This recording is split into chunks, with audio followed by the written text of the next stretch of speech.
Marcus Jackson stands frozen in the first-class aisle, boarding pass crumpled in his fist, as the flight attendant points him toward economy. "Sir, there must be a mistake," she insists, voice dripping with forced politeness. Behind him, a white businessman slides comfortably into Marcus's assigned seat with a satisfied smile. Before we dive into this shocking story, let me know where you're watching from in the comments. If you've ever witnessed or experienced discrimination while traveling, this story will resonate with you. Hit that like button and subscribe too. Stay updated on powerful stories of justice and resilience. Now let's see how this outrageous situation unfolds. The crisp Atlanta morning held promise as Marcus Johnson strode through Hartsfield-Jackson International Airport. At 45 years old, the CEO of Innovate Tech carried himself with the quiet confidence of someone who had overcome countless obstacles to build a tech empire valued at over $400 million. Today's transcontinental flight to San Francisco would put him face-to-face with investors whose funding could revolutionize his company's newest artificial intelligence platform. Marcus adjusted his tailored navy suit and checked his Rolex, a gift from his board after securing their last major client. He had allowed himself precisely enough time to reach his gate without rushing. Efficiency was his trademark, both in business and personal life. "Good morning," he greeted the gate agent with a warm smile, presenting his first-class boarding pass and ID. The agent barely glanced at his documentation before waving him through with a perfunctory nod. As one of the first passengers to board, Marcus located his seat, 3A, a window position in the first row of first class. He stowed his briefcase containing his presentation materials in the overhead compartment and settled into the spacious leather seat. Years of building his company from nothing had earned him these small luxuries, though he never took them for granted. The cabin gradually filled with other passengers. A young white couple took the seats across the aisle, nodding politely to Marcus before becoming absorbed in their own conversation. He opened his tablet to review his presentation one final time before takeoff. "Excuse me, sir?" Marcus looked up to see flight attendant Brenda Wilson standing over him, her smile not quite reaching her eyes. "May I see your boarding pass, please?" Though slightly puzzled, he had already presented it at the gate. Marcus pulled up the digital version on his phone and displayed it to her. "Is there a problem?" he asked. Brenda frowned, her forehead creasing as she examined the screen. "You're in first class," she stated, the inflection making it sound almost like a question. "Yes, I am." Marcus kept his voice even, though an all too familiar tension began building in his shoulders. "Just one moment, please." She walked away without further explanation. Marcus noticed several other passengers watching the interaction. The couple across the aisle exchanged glances. He returned to his tablet, determined not to let the interruption affect him, though the rhythm of his preparation was already broken. Minutes later, Brenda returned with another flight attendant, Trevor Parker, a tall man with sandy hair and a practiced customer service smile. "Sir, we're experiencing some confusion with the seating arrangements," Trevor explained. "The flight is overbooked and we need to verify everyone's assignments." "I've shown my boarding pass," Marcus replied calmly. "Seat 3A is mine." The boarding process continued around them, passengers filing past toward the economy section. A few glanced curiously at the discussion occurring in first class. "Mr. Johnson, if I could just see your ID again," Trevor insisted, despite the fact that Marcus had already been verified at the gate. With practiced patience born from similar encounters throughout his life, Marcus provided his driver's license. Trevor examined it longer than necessary before handing it back without comment. The tension might have dissipated there, but fate had other plans. A commotion at the front of the plane drew everyone's attention as Richard Hamilton, a white businessman in his 50s, boarded late, his face flushed with the entitlement of someone unaccustomed to waiting. "I'm so sorry I'm delayed," he announced, to no one in particular as he made his way down the aisle. Traffic was murder. Trevor immediately shifted his attention to the newcomer. "Mr. Hamilton, welcome aboard. We were just sorting out a seating issue." Hamilton glanced at Marcus with barely concealed disdain before addressing the flight attendant. "I should be in 3A. I have priority status." Without hesitation, Trevor turned to Marcus. "Sir, it appears there's been a mix-up. Mr. Hamilton has priority seating." "That's not possible," Marcus said, maintaining his composure while showing his boarding pass again. "My reservation was confirmed weeks ago. Seat 3A is assigned to me." Hamilton scoffed. "Look, I'm Diamond Medallion status. I always get first row when available." "Status doesn't override assigned seating," Marcus pointed out reasonably. "My boarding pass clearly shows 3A." Rather than checking Hamilton's documentation with the same scrutiny, Trevor simply nodded at the white businessman's words. "Sir," he said to Marcus, "we can find you a comfortable seat in economy. The flight is full, and we need to resolve this quickly for on-time departure." Marcus felt a familiar heat rising in his chest, the same sensation he'd experienced countless times when his credentials, achievements, and basic humanity were questioned because of his skin color. "I'm not giving up my assigned seat. Please check Mr. Hamilton's boarding pass." Trevor's friendly demeanor cooled noticeably. "Sir, I'll need to get my supervisor if you're going to be difficult about this." "Please do," Marcus replied, his voice steady, despite the adrenaline now coursing through his system. As Trevor walked away, Hamilton remained standing in the aisle, checking his watch ostentatiously and sighing loudly enough for nearby passengers to hear. The young couple across the aisle now watched openly, discomfort evident on their faces. Allison Davis, the crew supervisor, arrived promptly. Her expression was already set in what Marcus recognized as conflict resolution mode. "What seems to be the problem here?" she asked, though her body language, turned toward Hamilton rather than Marcus, suggested she had already decided who deserved her attention. Marcus explained the situation once more, displaying his boarding pass and ID yet again. "I've been assigned seat 3A. I boarded on time. My documentation is in order." Allison barely glanced at his evidence before turning to Hamilton. "And you believe this is your seat, sir?" "I know it is," Hamilton stated confidently, finally producing his own boarding pass. "I always get front row with my status." Marcus caught a glimpse of Hamilton's boarding pass, enough to see that it showed seat 3C, not 3A. "His pass says 3C, Marcus pointed out. "That's across the aisle." Allison examined Hamilton's documentation briefly. "Mr. Hamilton is correct that Diamond members receive priority seating." "Priority doesn't mean taking someone else's assigned seat," Marcus countered, his patience wearing thin. "His boarding pass clearly shows 3C." By now, other first-class passengers were shifting uncomfortably, and the boarding process for economy had slowed as people noticed the confrontation. Marcus was acutely aware of becoming a spectacle, something he had worked his entire career to avoid.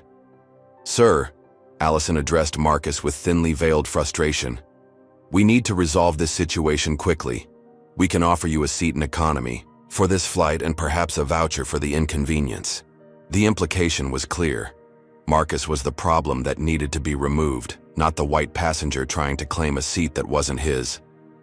"This is unacceptable," Marcus said, his voice finally betraying a hint of the anger and humiliation building inside him. He pulled out his phone and began recording the interaction. "Sir, you need to put that away," Trevor quickly interjected. "Recording is against company policy." "Actually, it's not," Marcus replied, having researched passenger rights extensively after a previous incident. "Federal regulations allow passengers to record as long as it doesn't interfere with crew member duties." Allison's expression hardened.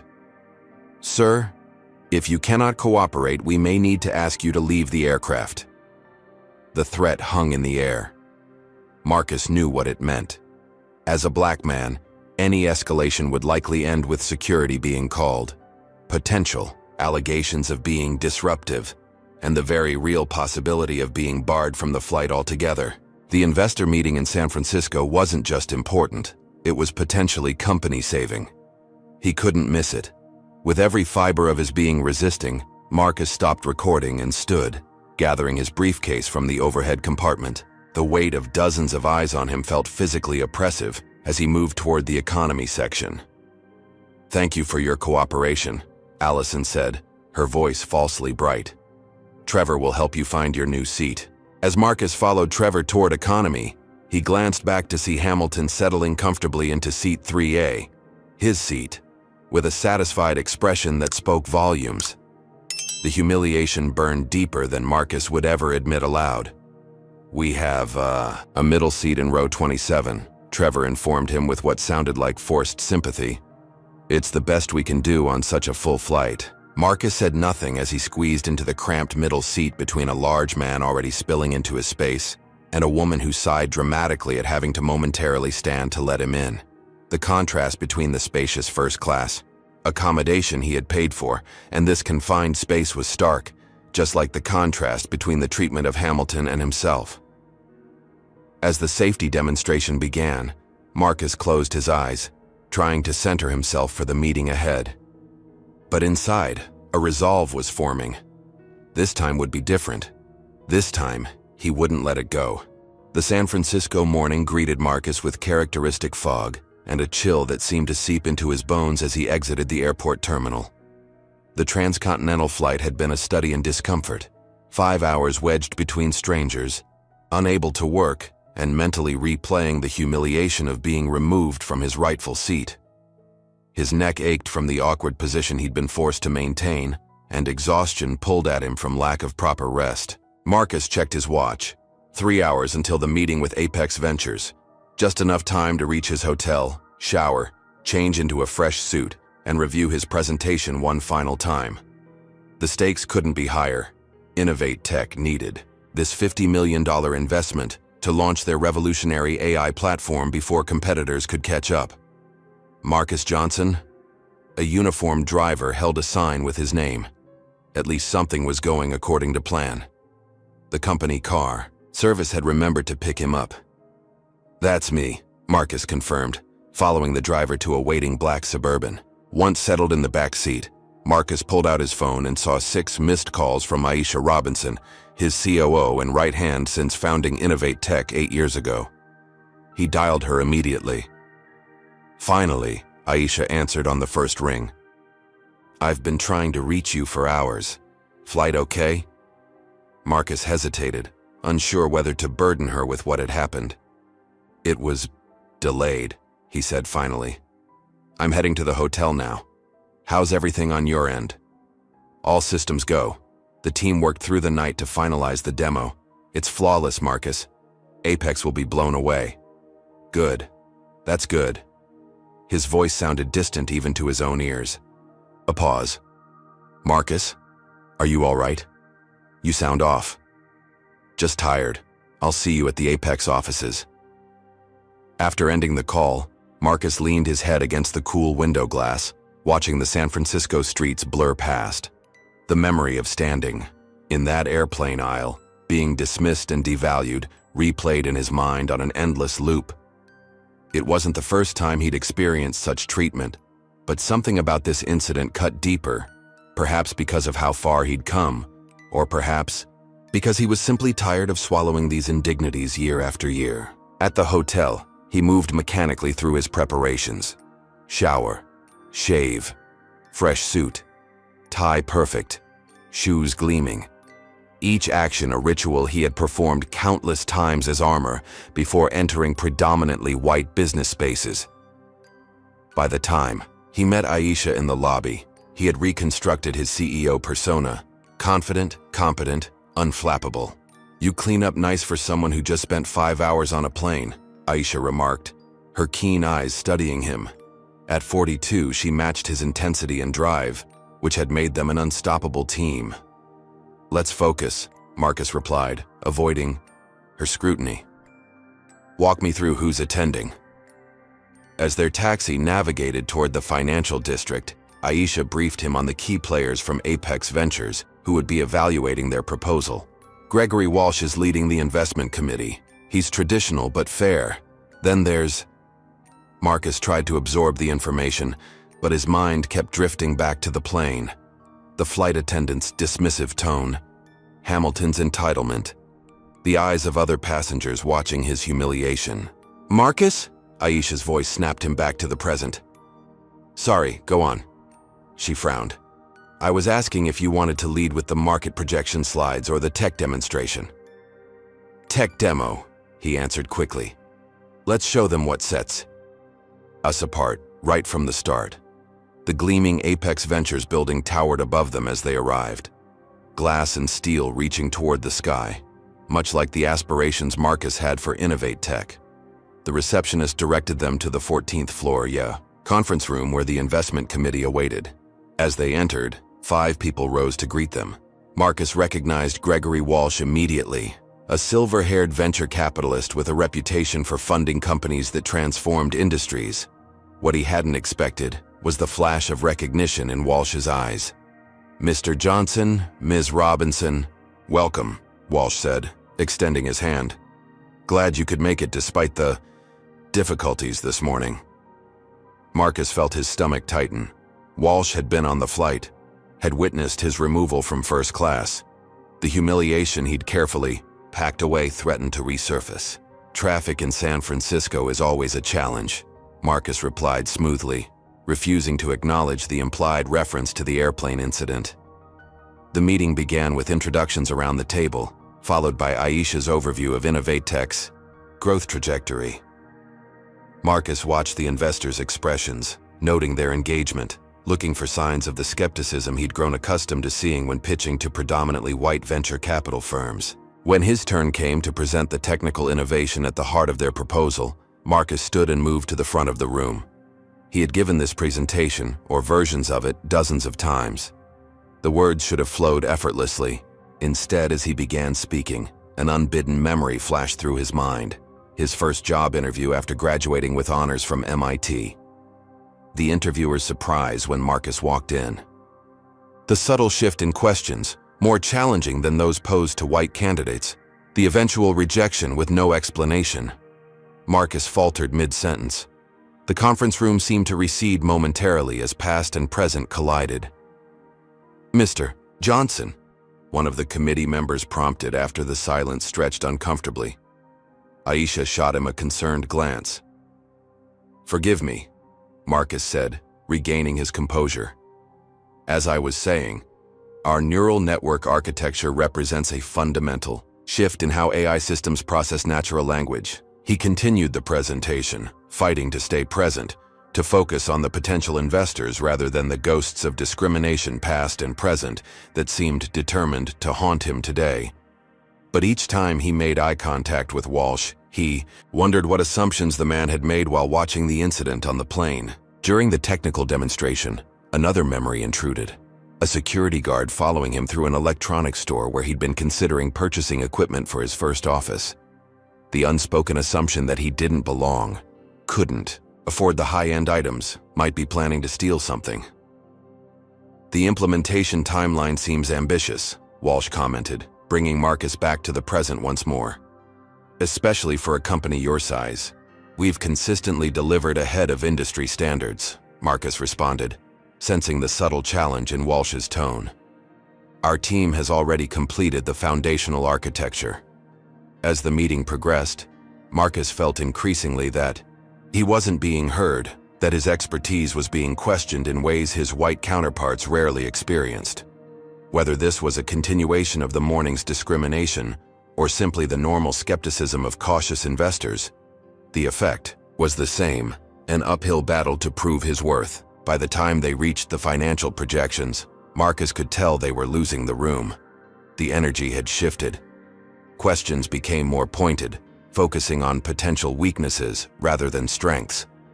"We've seen similar promises from AI startups before," one committee member remarked. "What makes Innovate Tech different?" It was a fair question, one Marcus would typically answer with confidence and precision. Instead, he heard himself providing a response that felt defensive, reactive rather than visionary. When Walsh checked his watch for the third time, Marcus knew the meeting wasn't going as planned. The final blow came with Walsh's concluding remarks. "Thank you for the comprehensive presentation. We'll need to review the materials more thoroughly before making any decisions. We'll be in touch next week." Next week. Not the commitment they had hoped for, not the enthusiasm other startups had reported after similar presentations to Apex. As they gathered their materials, Walsh approached Marcus privately. "Unfortunate business this morning on the flight," he said in a low voice. "These things happen. These things happen." As if racial discrimination were a minor inconvenience like a delayed flight or lost luggage, Marcus managed a tight nod, unwilling to discuss the incident in this setting. Outside the building, Aisha waited until they were alone before confronting him. "What happened in there? I've never seen you lose focus in a presentation." Marcus stared at the busy street, watching people rush past, each absorbed in their own concerns. "Nothing, just an off day." "Bullshit," Aisha said bluntly. "I've known you too long. Something happened." The weight of the day, of years of similar days, suddenly felt unbearable. "It was the flight," he admitted finally. "There was an incident." In the quiet corner of a nearby cafe, Marcus recounted the morning's events, his voice steady but his hands tightly gripping his coffee cup. Aisha listened without interruption, her expression shifting from concern to outrage. "And you just let them move you?" she asked when he finished. "What choice did I have? Make a scene? Get removed from the flight? Miss this meeting?" "The meeting that went sideways anyway," Aisha pointed out. Marcus rubbed his temples. "Walsh was on the flight, saw the whole thing." "Jesus," Aisha breathed. "No wonder he was looking at you like that. He probably thinks I did something to deserve it. That's always the assumption." Aisha leaned forward, her eyes intense. "Show me the video." "What? You said you started recording. Show me." Marcus reluctantly pulled out his phone and found the brief video he'd captured before being forced to stop. The footage wasn't long, but it clearly showed Hamilton being given preferential treatment and Allison threatening to remove Marcus from the flight. "This is textbook discrimination," Aisha said after watching it twice. "You can't let this slide. Not again." "What do you mean, not again?" "The conference in Dallas last year. The hotel in Chicago that lost your reservation.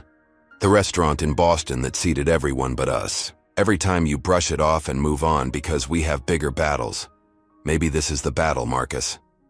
Her words struck a chord. Each incident alone seemed manageable, forgivable, but collectively they formed a pattern of constant, grinding, discrimination that wore away at his dignity, his mental health, his very sense of belonging in spaces he had earned the right to occupy. "What about the company?" he asked. "We need that investment." "We'll find other investors," Aisha said with conviction. "But right now this matters too.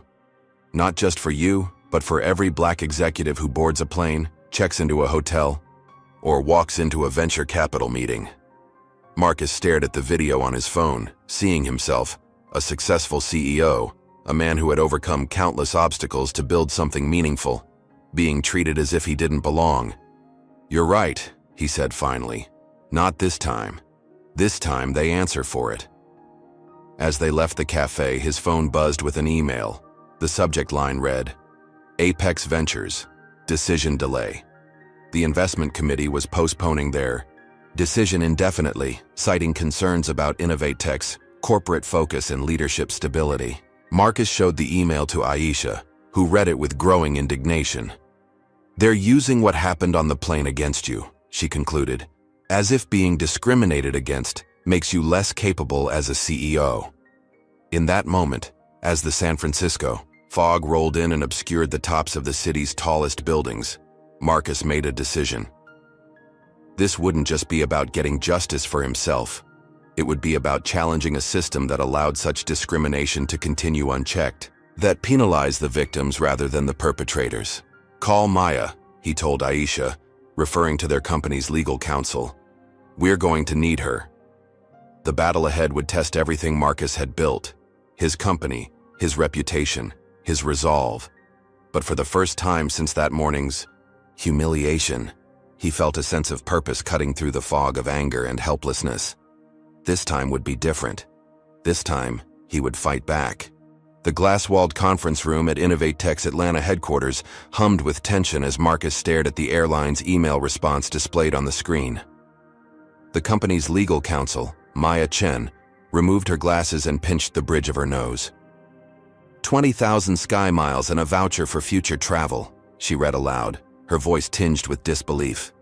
That's their idea of appropriate compensation for clear discrimination. Marcus turned away from the screen, gazing out at the Atlanta. Skyline that had witnessed his rise from struggling entrepreneur to CEO of a company employing over 200 people. The city had shaped him, challenged him, and now seemed to be asking, "What will you do this time?" "It's more than they usually offer," he said quietly, testing the words even as they felt hollow in his mouth. "Maybe we should just accept it and focus on finding new investors since Apex is dragging their feet." Aisha, who had been uncharacteristically silent until now, slammed her hand on the conference table. "Are you serious right now? After everything you've built, everything you've overcome, you're going to let them buy you off with frequent flyer miles?"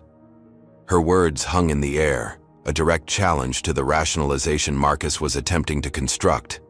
The same one he had built after countless similar incidents throughout his life and career. "It's not that simple," he replied, turning back to face her. "Every time I've spoken up about discrimination, it's been twisted and used against me. Remember Westridge Partners?" The reference needed no elaboration.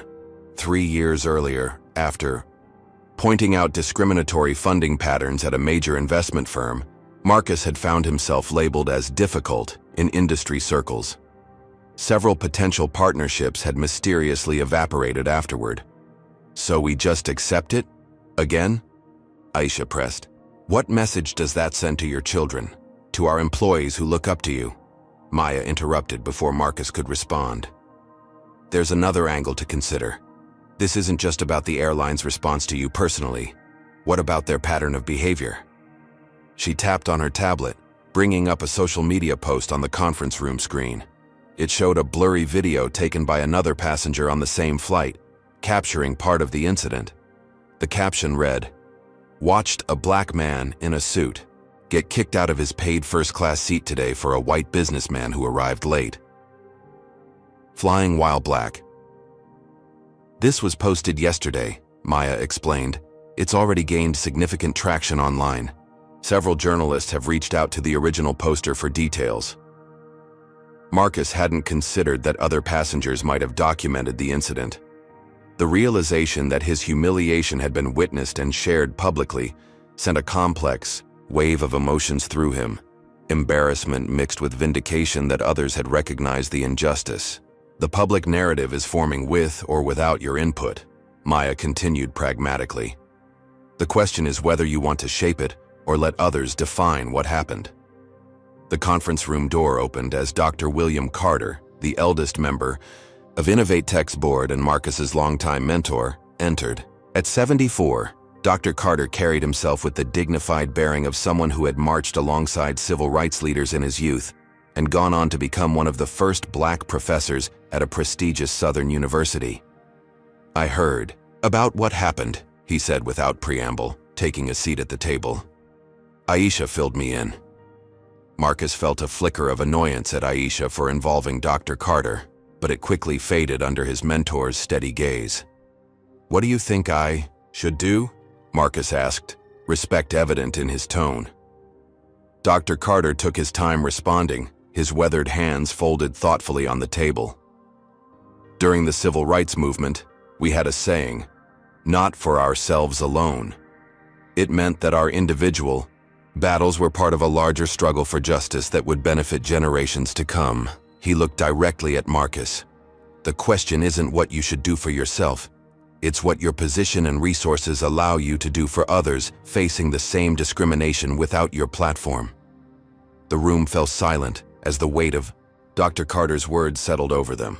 For Marcus, it triggered memories long suppressed, his father being passed over for promotions despite outstanding performance reviews, his mother's quiet dignity in the face of store clerks who followed her through aisles, his own experiences as the only black student in advanced placement classes.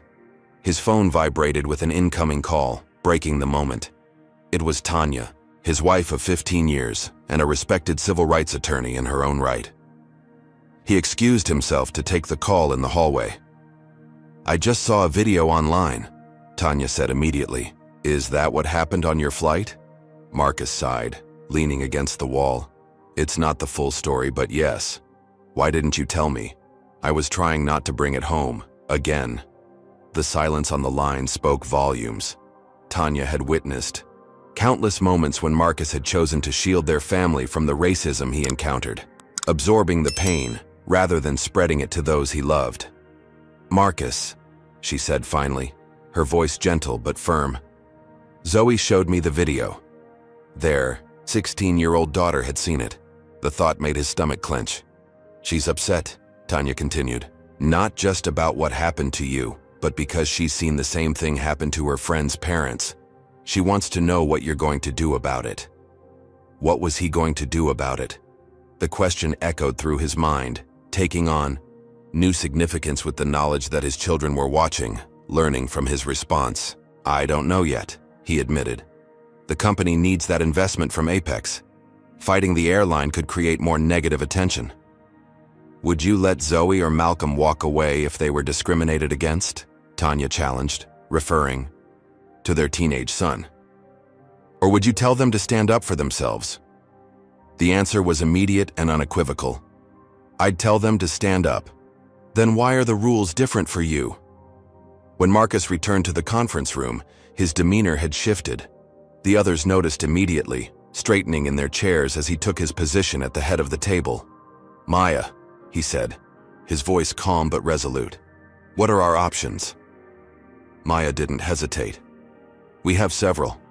First, a formal complaint to the Department of Transportation regarding discriminatory treatment. Second, legal action against the airline for violation of your civil rights. Third, using media channels to bring attention to the issue and force a more appropriate response." "What about direct engagement with airline leadership?" Marcus asked. "Before going public or legal?" "We could draft a detailed account and send it directly to Thomas Wilson, their CEO," Maya confirmed. "Request specific actions rather than compensation. Policy changes, staff training, disciplinary action for those involved." Marcus nodded slowly. "Draft the letter. Include everything: the video, witness statements if possible, documentation of their inadequate response. Make it clear that we're prepared to escalate if necessary." "And Apex Ventures?" Aisha asked. "We proceed as planned," Marcus decided. "If they're judging our company based on my experience of discrimination rather than our business model and technology, they're not the partners we want anyway. Reach out to the other investment groups on our list." Dr. Carter nodded approvingly. "Strategic pressure rather than public confrontation. It gives them a chance to do the right thing before facing consequences." "Exactly," Marcus agreed. "But if they don't respond appropriately," he left the implication hanging. The meeting continued as they developed their approach, considering contingencies and potential repercussions. When they finally adjourned 2 hours later, Marcus felt a clarity that had eluded him since the incident. The path forward wouldn't be easy, but it was necessary, not just for himself, but for every person who had ever been made to feel they didn't belong in spaces they had earned the right to occupy. Have you ever witnessed discrimination and wondered if you should speak up? If you've been in Marcus's position or seen someone else treated unfairly, comment 1 if you think he should fight this battle publicly, or 2 if you believe he should handle it privately to protect his company. Hit that like button if you're rooting for Marcus to stand up against this injustice, and subscribe to see how this confrontation unfolds. What would you do if you were in Marcus's position? Accept the airline's offer and focus on your business, or take a stand regardless of the potential consequences? That evening, Marcus arrived home later than usual. The lights in the kitchen illuminated Tanya at the island counter, case files spread before her, reading glasses perched on her nose. She looked up as he entered, her expression questioning. "I'm going to fight it," he said simply. Tanya nodded, a small smile playing at her lips. "I knew you would." "Did you?" "Because I wasn't sure." She closed the file she'd been reviewing and removed her glasses. "You've always fought the important battles, Marcus. You just needed to recognize that this is one of them." From the doorway, a voice interrupted. "So you're really going after them?" Their daughter Zoe stood there in sweatpants and an MIT hoodie, her declaration of future intentions, her expression a mixture of concern and pride. "I am," Marcus confirmed. "The airline, at least. We're starting with a formal complaint to the CEO." Zoe entered the kitchen fully, followed by her younger brother, Malcolm, who had apparently been listening from around the corner. "The video's all over TikTok," Malcolm informed them, his 14-year-old face serious beyond his years. "Some of my friends recognized you." Marcus hadn't considered how the incident might affect his children at school. "Has anyone said anything to you about it?" Malcolm and Zoe exchanged glances before Zoe answered. "Jason Whitfield said his dad told him you probably did something to deserve it." The casual cruelty of the comment and the assumption of guilt that black people carried like an invisible burden hit Marcus hard. "And what did you say?" "I told him his dad was a racist and to stay out of my face," Zoe replied with a defiant lift of her chin. "Zoe," Tanya admonished, though without much conviction. "What?" "It's true. Mr. Whitfield crossed the street last month when Dad was jogging in the neighborhood. Malcolm and I both saw him." Marcus pulled out a stool and sat heavily, the weight of the day, of years, pressing down on him. "This is exactly why I've tried to handle these incidents quietly. I didn't want them touching you." "Dad," Malcolm said with the directness of youth, "they already touch us. Last week, a security guard followed me and Jamal around the mall. Not the white kids we were meeting, just us. And my economics teacher still seems surprised every time I get an A on a test," Zoe added. "Like she's waiting for me to fail, so her worldview makes sense again." Marcus and Tanya exchanged pained glances. Despite their success, their children weren't shielded from the reality of growing up black in America. Perhaps, Marcus reflected, his attempts to protect them by absorbing these indignities silently had denied them the opportunity to see models of resistance. "So what's the plan?" Malcolm asked, hopping onto a counterstool. "Are you going to sue them? Make them apologize on TV?" Despite the heaviness of the conversation, Marcus smiled at his son's enthusiasm. "We're starting with a formal complaint to the airline CEO. Depending on their response, we'll decide next steps." "What if they ignore you?" Zoe questioned, always, the strategist of the family. "Then we escalate," Marcus replied simply. "But we're giving them a chance to do the right thing first." As the family discussion continued over dinner, Marcus felt a subtle shift in his perspective. What had begun as his personal humiliation was transforming into a family commitment to justice, a teachable moment about standing up against discrimination rather than accepting it as the cost of success in America. Later that night, as Marcus and Tanya prepared for bed, she handed him a business card. "Catherine Reynolds," she explained, investigative journalist with the Tribune. "She specializes in corporate accountability stories. If the airline stonewalls you, she might be interested." Marcus took the card, turning it over thoughtfully. "Let's hope we don't need her." "Hope for the best, prepare for the worst," Tanya replied, a mantra that had guided their approach to navigating predominantly white spaces throughout their careers. The next morning, Maya delivered the draft letter to the airline CEO for Marcus's review. The document was comprehensive, detailing the incident with clinical precision, including links to the videos captured by Marcus and other passengers. It requested specific remedies, disciplinary action for the crew members involved, revised training protocols, and a formal apology. Most importantly, it outlined a clear timeline for response before further action would be taken. "It's perfect," Marcus told Maya after reviewing it. "Send it directly to Wilson with delivery confirmation." As Maya left to finalize the letter, Aisha entered Marcus's office with news. "Apex Ventures just officially passed on our proposal," she reported without preamble. "Their official reason is concerns about market fit, but my contact there says it's more complicated. Apparently Hamilton is a golf buddy of Gregory Walsh." "Hamilton? The passenger from the flight?" Marcus asked, disbelief coloring his voice. Aisha nodded grimly. "Small world, isn't it? He's some big shot in commercial real estate. Has investments in several companies Apex has funded." The revelation landed like a physical blow. Not only had Hamilton stolen Marcus's seat, but his connections had potentially cost Innovate Tech a crucial investment opportunity. The injustice of it burned anew. "So we lost $50 million because I wouldn't give up my seat to a white man," Marcus said, the words bitter on his tongue. "Maybe," Aisha conceded. "Or maybe we dodged a bullet. Do we really want investors who make decisions based on country club connections rather than the merit of our technology? She had a point, but it didn't ease the sting of the setback. Innovate Tech needed that capital infusion to stay ahead of competitors. Without it, they might have to delay their product launch, potentially losing their market advantage. "What about our other prospects?" Marcus asked. "I've scheduled meetings with 3 other venture capital firms next week," Aisha reported. "None as large as Apex, but collectively they could meet our funding needs." Marcus nodded, mentally adjusting. Their timeline. "And our current runway?" 6 months before we need to start making cuts, Aisha replied. 8 if we delay the marketing push. It wasn't ideal, but it was manageable. They had overcome worse obstacles in building Innovate Tech from the ground up. "We'll make it work," Marcus decided. "In the meantime, we focus on getting justice. From the airline. One battle at a time."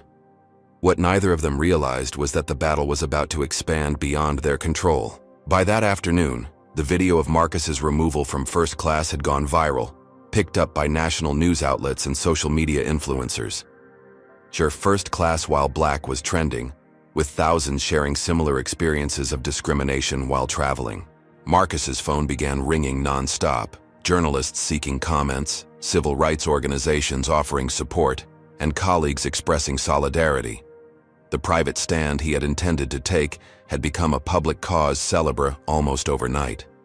As Marcus watched the story unfold across multiple screens in Innovate Tech's media room, he felt a complex mixture of vindication and apprehension. The public attention validated his experience, but also created new pressures and potential pitfalls. Every word he said now would be scrutinized, every action interpreted through the lens of this growing controversy. "What do we do?" he asked. Tanya, who had come to the office after seeing the news breaking. She considered for a moment, her legal mind assessing the shifting landscape. "We stay the course," she finally advised. "The letter to the CEO still makes sense. Let's see how they respond now that there's public pressure too." Later that day, an email arrived from the airline, not from CEO Thomas Wilson, as they had addressed their complaint, but from the corporate communications department. The message was brief and formulaic. "We take these allegations seriously and are conducting an internal review. We are committed to providing excellent service to all our passengers without discrimination." Maya read the email aloud in Marcus's office, her disappointment evident. "This is a standard PR response. They're not actually addressing anything in our letter. So they're stalling," Marcus concluded, frustration building, hoping the public attention will die down. "Probably," Maya agreed. "But they're miscalculating if they think this is going away easily. The story has resonated because it's so relatable to so many people." Marcus stared out his office window at the Atlanta streets below, remembering his father's words from years ago. "They'll let you in the building, son, but they'll always find ways to remind you that they think you don't belong there." At the time, Marcus had vowed to prove them wrong, to be so successful that no one could question his belonging. Now he realized the flaw in that thinking. No amount of success could protect him from the fundamental prejudice that saw his black skin. Before seeing his humanity, "We give them 48 hours to provide a substantive response," he decided. "Then we move to the next phase." The decision made, Marcus felt a renewed sense of purpose. This fight wasn't just about one incident on one flight. It was about challenging a system that perpetuated discrimination in both obvious and subtle ways.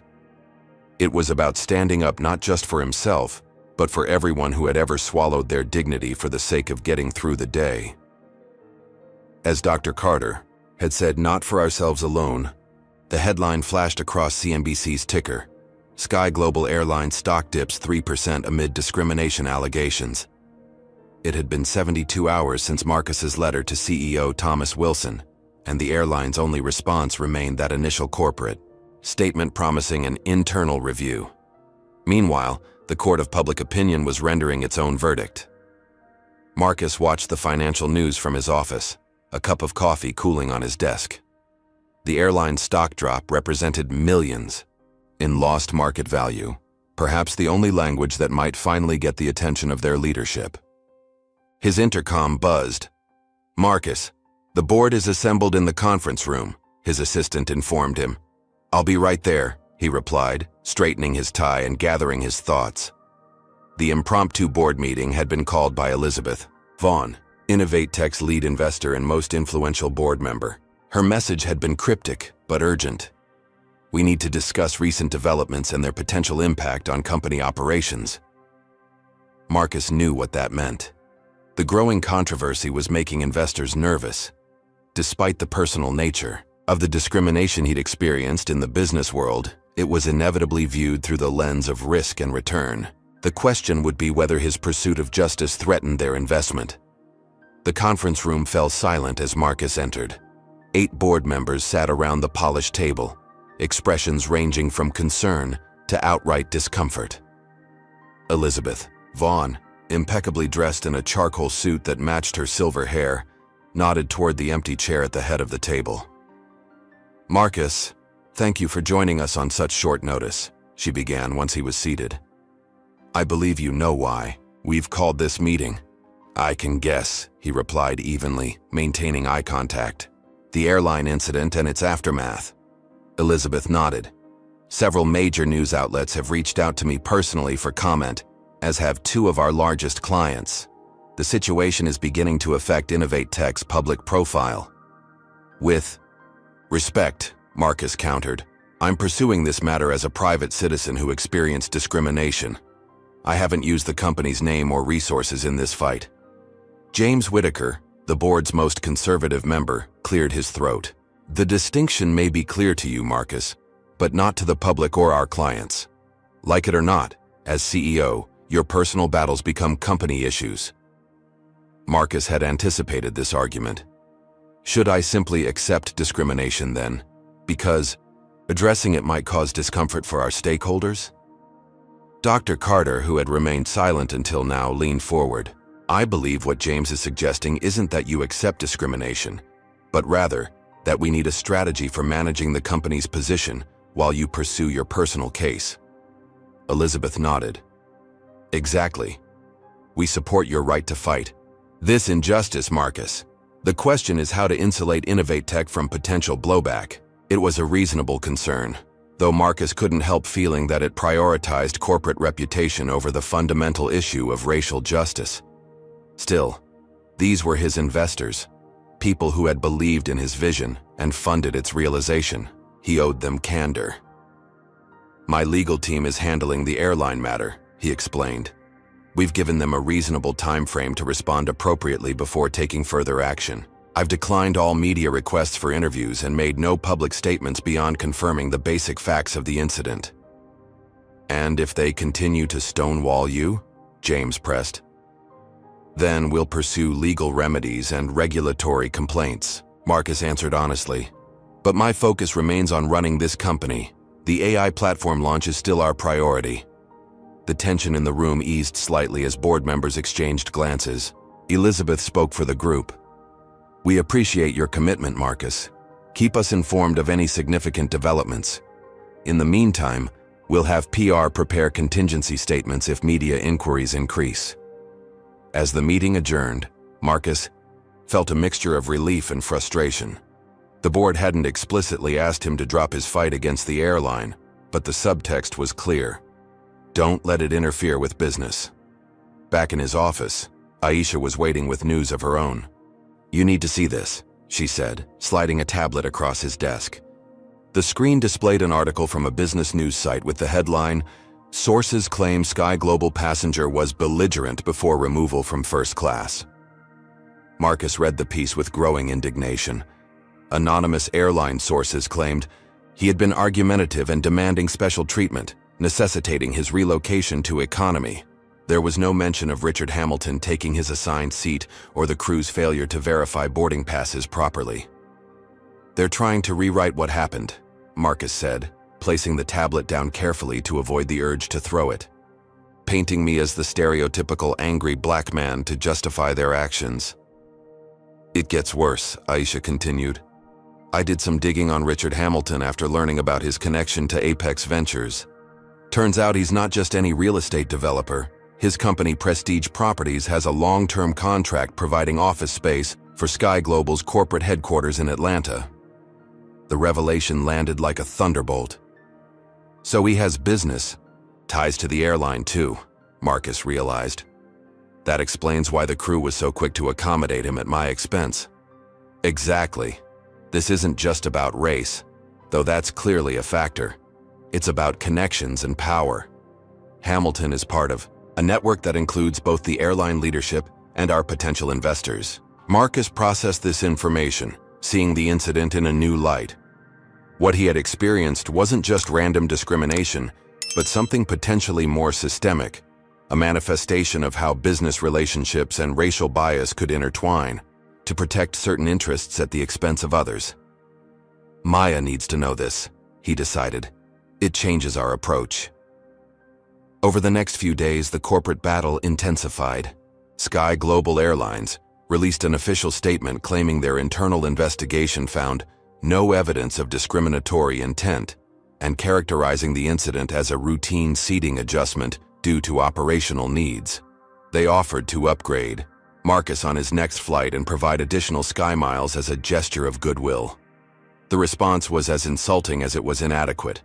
Marcus's legal team promptly rejected the offer and filed a formal complaint with the Department of Transportation, citing violation of federal regulations prohibiting discrimination by air carriers. Meanwhile, Aisha made a discovery that shifted the dynamics of their fight. Through industry contacts, she learned that Marcus wasn't the first black executive to experience discriminatory treatment from this particular Sky Global crew. 3 other incidents had occurred in the past year, all involving the same flight attendants and supervisor who had removed Marcus from his seat.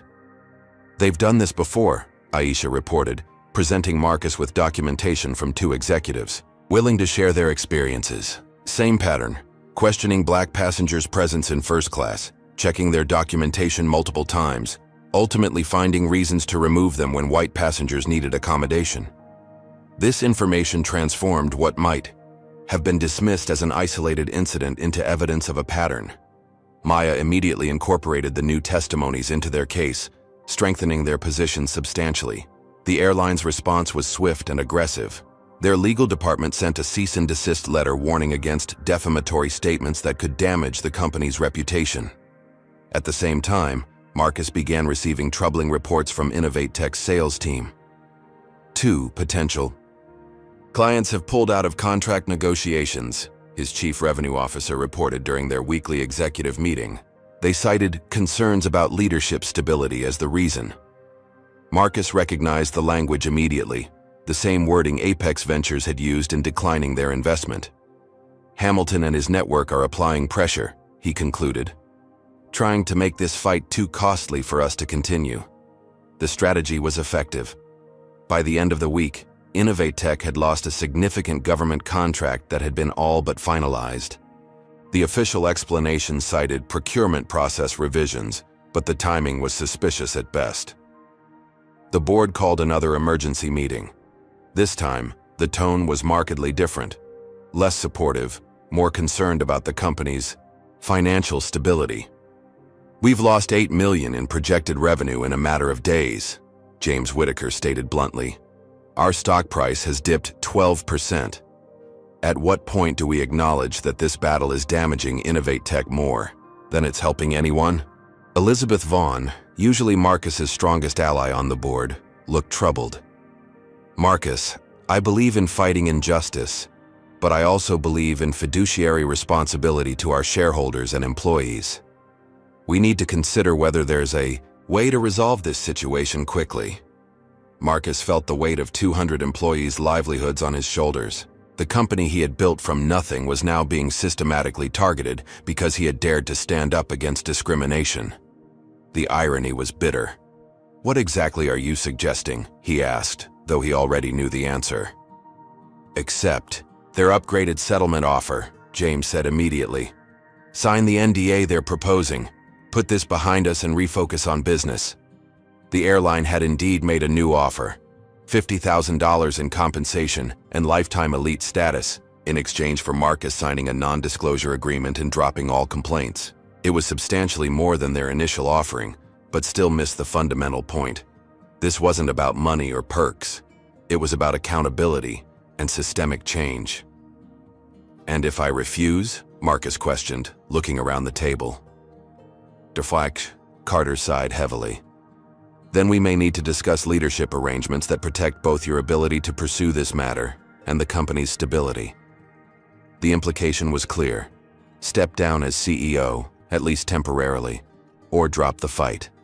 As Marcus left the board meeting with this ultimatum hanging over him, his phone buzzed with a text from an unknown number. I have information about Sky Global you need to see. Meet me at Piedmont Park, Northeast Entrance, 7 p.m. Come alone. TP. The initials registered immediately. Trevor Parker, the flight attendant who had been part of the crew that removed Marcus from his seat. What information could he possibly have that would warrant a clandestine meeting? Marcus debated whether to go. It could be a trap, an attempt to create a compromising situation that would further damage his credibility. But it could also be legitimate. Perhaps Parker had had a change of heart, or possessed evidence that could strengthen their case. After consulting with Tanya and Maya, Marcus decided to meet Parker, but with precautions. Tanya would wait nearby in their car, watching the meeting from a distance. Marcus would record the entire conversation on his phone. And he would meet in a public area of the park where other people would be present. As dusk fell over Atlanta, Marcus approached the northeast entrance of Piedmont Park. The evening joggers and dog walkers provided a sense of security as he scanned the area for Trevor Parker. He spotted the flight attendant sitting alone on a bench near the path, out of uniform and looking considerably more nervous than he had on the plane. Mr. Johnson, Parker acknowledged as Marcus approached. Thank you for coming. You said, you have information, Marcus replied, remaining standing. I'm listening. Parker glanced around before speaking in a low voice. What happened to you wasn't an isolated incident. It's part of a pattern encouraged by management. We already know about the other passengers who experienced similar treatment, Marcus said. It goes deeper than that, Parker insisted. Sky Global has unwritten policies about passenger prioritization. Crew members are trained to identify high-value travelers who should receive preferential treatment when flights are overbooked or other issues arise. And how is high value determined? Marcus asked, though he suspected the answer. Officially by frequent flyer status and fare class, Parker explained. Unofficially, it's about who looks the part, who fits the profile of a premium traveler, according to management's vision. Which doesn't include black passengers, Marcus concluded. Parker had the decency to look ashamed. Not typically, no. There's training on how to politely redirect passengers who don't match seat assignments. The examples used in training are almost always people of color, especially black travelers. Marcus felt a cold anger building. And you participated in this system. I did, Parker admitted. I'm not proud of it. But after seeing what happened to you and the company's response, lying about what occurred, painting you as the problem, I couldn't stay silent. Why come forward now? Because they're doing it again. The airline is building a case against you, pulling security footage from other flights you've taken, looking for any instance where you might have appeared even slightly agitated. They're planning to leak it to friendly media outlets to discredit you. The revelation wasn't entirely surprising, but the scale of the effort to undermine him was still shocking. Do you have proof of any of this? Documents, recordings, anything concrete? Parker hesitated, then reached into his jacket pocket and withdrew a flash drive. Training materials, internal memos about passenger management, and emails about how to handle your specific case. I copied them before they could be deleted.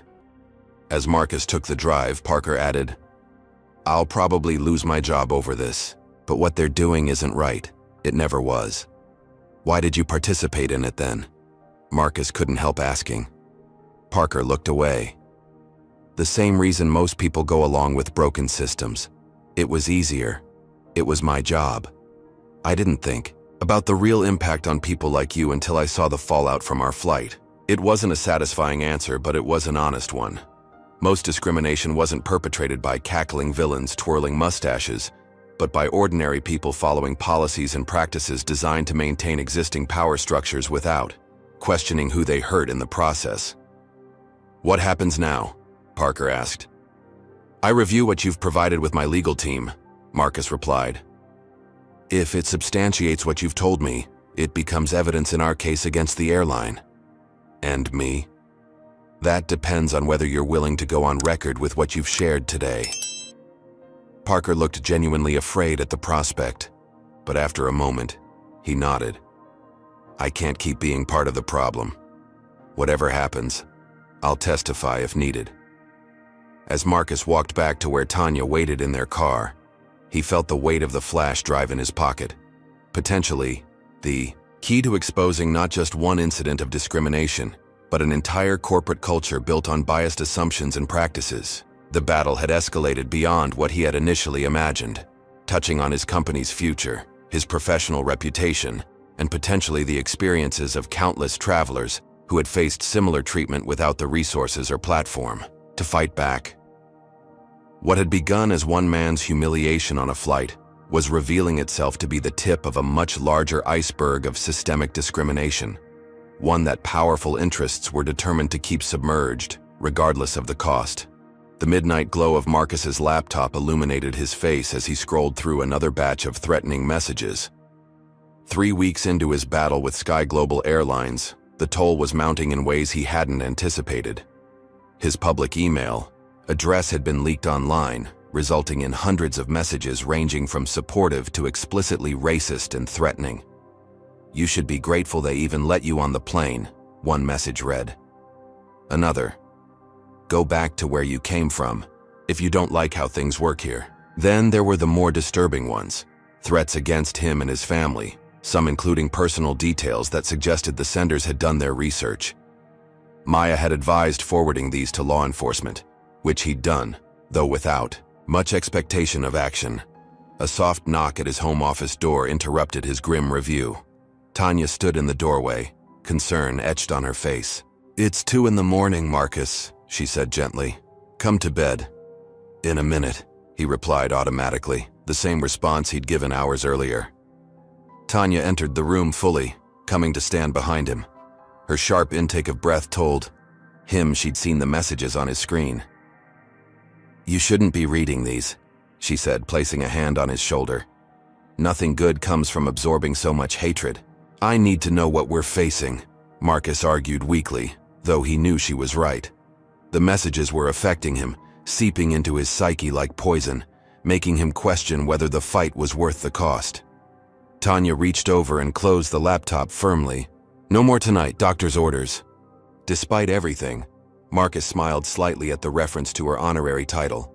The kids had started calling her Dr. Mom years ago because of her ability to diagnose and solve family problems with surgical precision. "I lost another client today," he admitted as they walked toward their bedroom. "Peterson Group, 800,000 in annual revenue." Tanya absorbed this information without visible reaction, though Marcus knew she understood the implications. Hamilton's network again? Almost certainly. Their CEO suddenly had concerns about alignment with our current strategic direction. In the 3 weeks since Trevor Parker had provided internal documents exposing Sky Global's discriminatory practices, the airline had escalated their counterattack. Rather than addressing the evidence directly, they had filed a lawsuit against Marcus for corporate espionage and defamation, claiming the documents were obtained illegally and contained proprietary information protected by trade secrets laws. Simultaneously, Richard Hamilton appeared to be leveraging his business connections to apply economic pressure on Innovate Tech. Key clients were mysteriously developing concerns about continuing their relationships. Potential investors were suddenly unavailable for meetings. Even the company's banking partners had initiated a routine review of their credit facilities. As Marcus and Tanya prepared for bed, a text message alert broke the silence. Marcus reached for his phone with a sense of dread, expecting more bad news from the company. Instead, it was from Aisha. "Turn on CNN, now." Marcus grabbed the remote and switched on the bedroom television, finding the news channel. The banner at the bottom of the screen read, "Breaking. Sky Global Airlines accused of systematic racial discrimination." Catherine Reynolds, the investigative journalist whose card Tanya had given Marcus weeks earlier, appeared on screen discussing documents that revealed a pattern of discriminatory practices at the airline. While she didn't name Trevor Parker as her source, the materials she referenced were clearly the same ones he had provided. According to internal training materials we've obtained, Reynolds was saying, flight attendants were specifically instructed to identify passengers who appear out of place in premium cabins and find ways to relocate them if necessary to accommodate priority customers. Marcus and Tanya watched in stunned silence as Reynolds methodically outlined the evidence, including emails from airline executives discussing how to handle the Johnson incident by discrediting Marcus rather than addressing the underlying issues. "This changes everything," Tanya said as the segment concluded with the anchor noting that Sky Global's stock had plummeted in after-hours trading following the report. "Or escalates everything," Marcus countered, already reaching for his phone. As it began ringing, it was Maya. "I assume you're watching the news," she said without preamble. "The airline's lawyers just called. They want to discuss settlement terms tomorrow morning." The sudden shift was telling. With their discriminatory practices now exposed publicly, Sky Global was scrambling to contain the damage. But Marcus wasn't naive enough to think their troubles were over. "Let's see what they offer," he told Maya. "But don't expect them to surrender easily." His prediction proved accurate. The next day's meeting with Sky Global's legal team revealed their strategy. A substantial financial settlement, now increased to $500,000, combined with a mutual non-disparagement agreement and no admission of wrongdoing. "My client isn't interested in money," Maya informed them coolly. "He wants accountability and systemic change." The airline's lead counsel, a sharp-featured woman named Patricia Winters, smiled thinly. "Admirable, but not practical. We have shareholders to consider." "And we have future passengers to consider," Maya countered. "People who deserve to be treated with dignity regardless of their race." The meeting ended in stalemate, but Marcus knew the public exposure had shifted the dynamics significantly. Sky Global was now facing not just his individual complaint, but public scrutiny of their entire corporate culture. As weeks passed, however, the personal cost of the battle continued to mount. Tanya received a call from her law firm's managing partner expressing concern about potential conflicts of interest, given her husband's high-profile case against a company with connections to several of the firm's clients. The message was clear. Her career advancement could be affected by Marcus's fight. At home, their children were experiencing the fallout as well. Malcolm came home from school one day with a black eye after defending himself against a classmate who had repeated racist comments about his father heard at home. "He said you were playing the race card to get special treatment," Malcolm explained as Tanya applied ice to his swollen face. "That his dad said people like us always want something for nothing." The casual cruelty of the comment and the knowledge that it reflected attitudes being discussed in other homes hit Marcus harder than any financial setback. His children were paying the price for his stand against injustice. That night, after the kids had gone to bed, Marcus and Tanya had their first serious argument about whether to continue the fight. "Maybe we should consider their settlement offer," Marcus suggested, his resolve wavering in the face of his son's injury. "Use the money to fund a foundation addressing discrimination in travel. Make a difference that way instead." Tanya looked at him with surprise. "Is that what you really want? To let them buy their way out of accountability?" "I want our children not to be targets," Marcus replied, frustration bleeding into his voice. "I want your career not to suffer. I want to run my company without constantly fighting attacks from all sides." "So you're willing to let them win," Tanya said, disappointment evident. "This isn't about winning or losing anymore, Tanya. It's about survival. Innovate Tech is bleeding clients. The board is talking about replacing me if this continues. We've had to hire security because of death threats. At what point do we say enough?" Tanya was silent for a long moment, weighing his words. "I understand being tired, Marcus, I really do. But what message does giving up send to Malcolm and Zoe? That fighting injustice is only worth it when it's convenient, when there's no personal cost?" Before Marcus could respond, the doorbell rang. Unusual for nearly 10 o'clock at night. Through the security camera, they saw a police officer standing on their porch. Fear gripped Marcus as he went to answer. Had something happened to one of their family members? Had one of the threats against them escalated into action? The officer, a middle-aged white man with a solemn expression, introduced himself as Detective Williams. "Mr. Johnson, I'm here about a complaint filed against you by Sky Global Airlines. They're alleging corporate espionage and theft of confidential documents." The accusation was absurd. Marcus had never personally accessed any of Sky Global's systems or stolen any documents. Trevor Parker had voluntarily provided the materials now being discussed in the media, but the message was clear. The airline was escalating from civil to criminal allegations in their attempt to silence him. After the detective left, having taken Marcus's statement denying any illegal activity, Tanya's legal training kicked into high gear.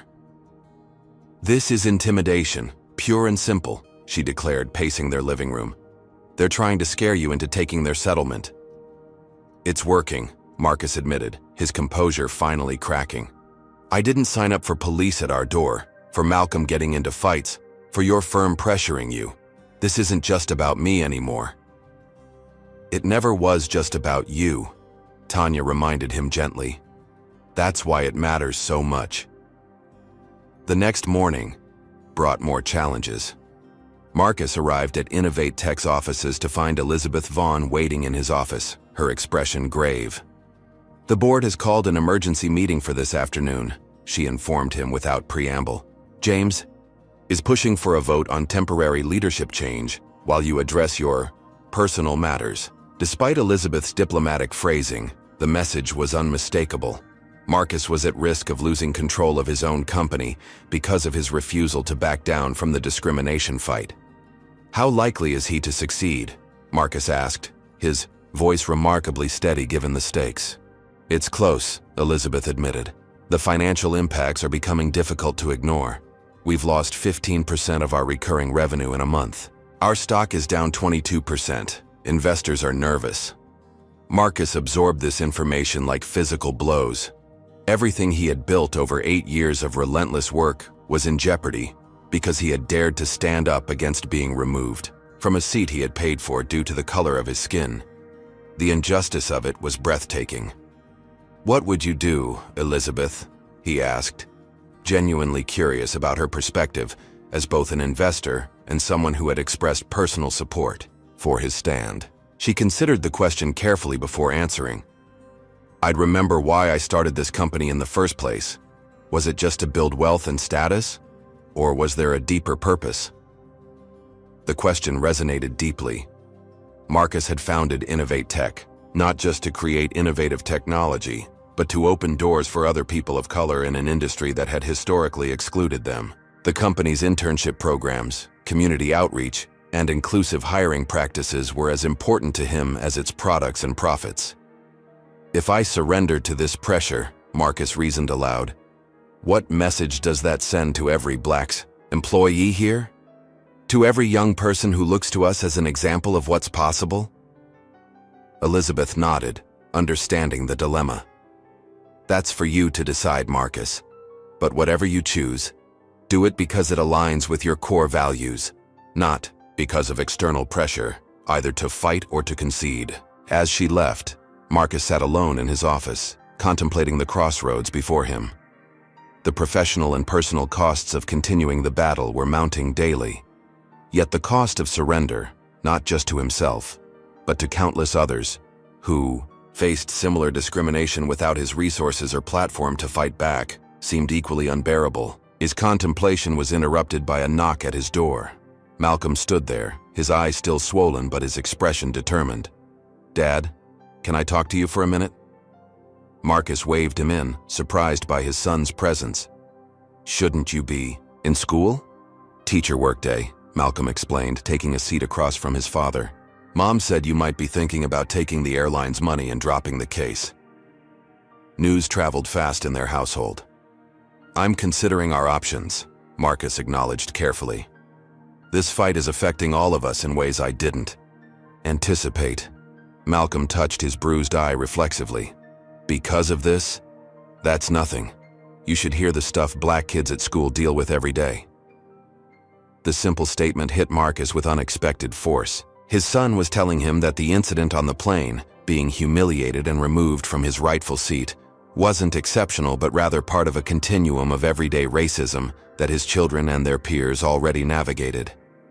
"I've been thinking about it like it's my personal battle," Marcus realized aloud.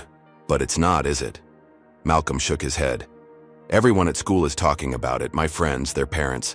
Some say you should sue the airline for millions. Others say you're just causing trouble. But they're all watching to see what happens. And what do you think should happen? Marcus asked, genuinely curious about his son's perspective. Malcolm considered the question with a seriousness beyond his 14 years. I think if you let them pay you off, nothing changes. Maybe they're more careful around famous black people for a while, but they'll still treat regular black people the same way. Out of the mouths of babes, Marcus thought. His son had cut through all the complexity to the heart of the matter. This wasn't about compensation or even personal vindication. It was about challenging a system that devalued black lives and dignity as a matter of course. When did you get so wise? Marcus asked, managing a smile despite the weight of the decision before him. Malcolm shrugged. Mom says I get it from you. As his son left, Marcus felt a clarity that had eluded him during weeks of corporate and legal battles. The path forward wasn't about calculating costs and benefits in traditional terms. It was about recognizing that some principles transcended business considerations, that fighting for dignity and equal treatment wasn't optional, but essential, regardless of the price. The board meeting that afternoon would determine whether he maintained control of Innovate Tech. The ongoing legal threats from Sky Global could escalate further. The personal attacks and economic pressure might increase rather than subside.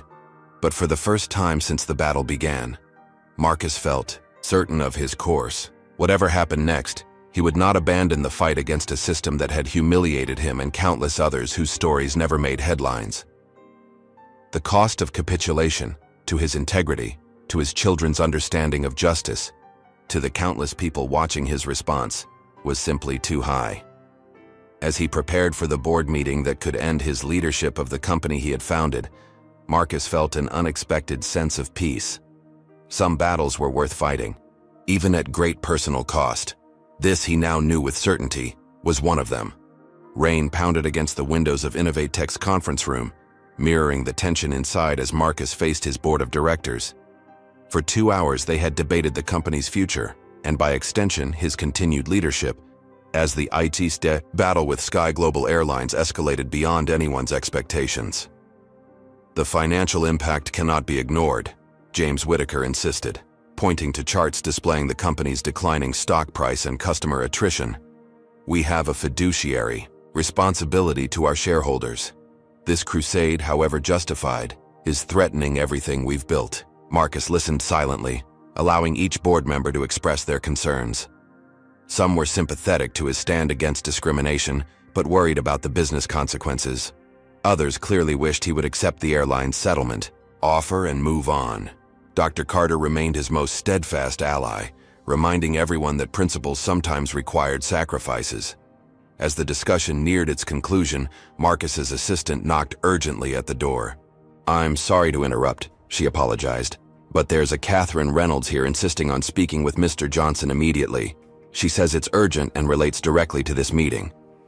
The investigative journalist whose CNN report had exposed Sky Global's discriminatory practices was the last person Marcus expected to see at this critical juncture. Board members exchanged concerned glances.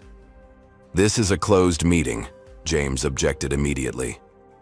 I believe we should hear what she has to say, Dr. Carter countered, especially if it directly impacts our current discussion. Elizabeth Vaughn, ever the pragmatist, turned to Marcus. Your call. It's your leadership we're discussing after all. Marcus considered for only a moment before nodding. Show her in. Catherine Reynolds entered with the confident bearing of someone accustomed to high-pressure situations. In her early 40s with sharp eyes that missed nothing, she carried a leather portfolio and a determination that filled the room. Thank you for seeing me, she addressed the board collectively. I apologize for the interruption, but what I've discovered couldn't wait.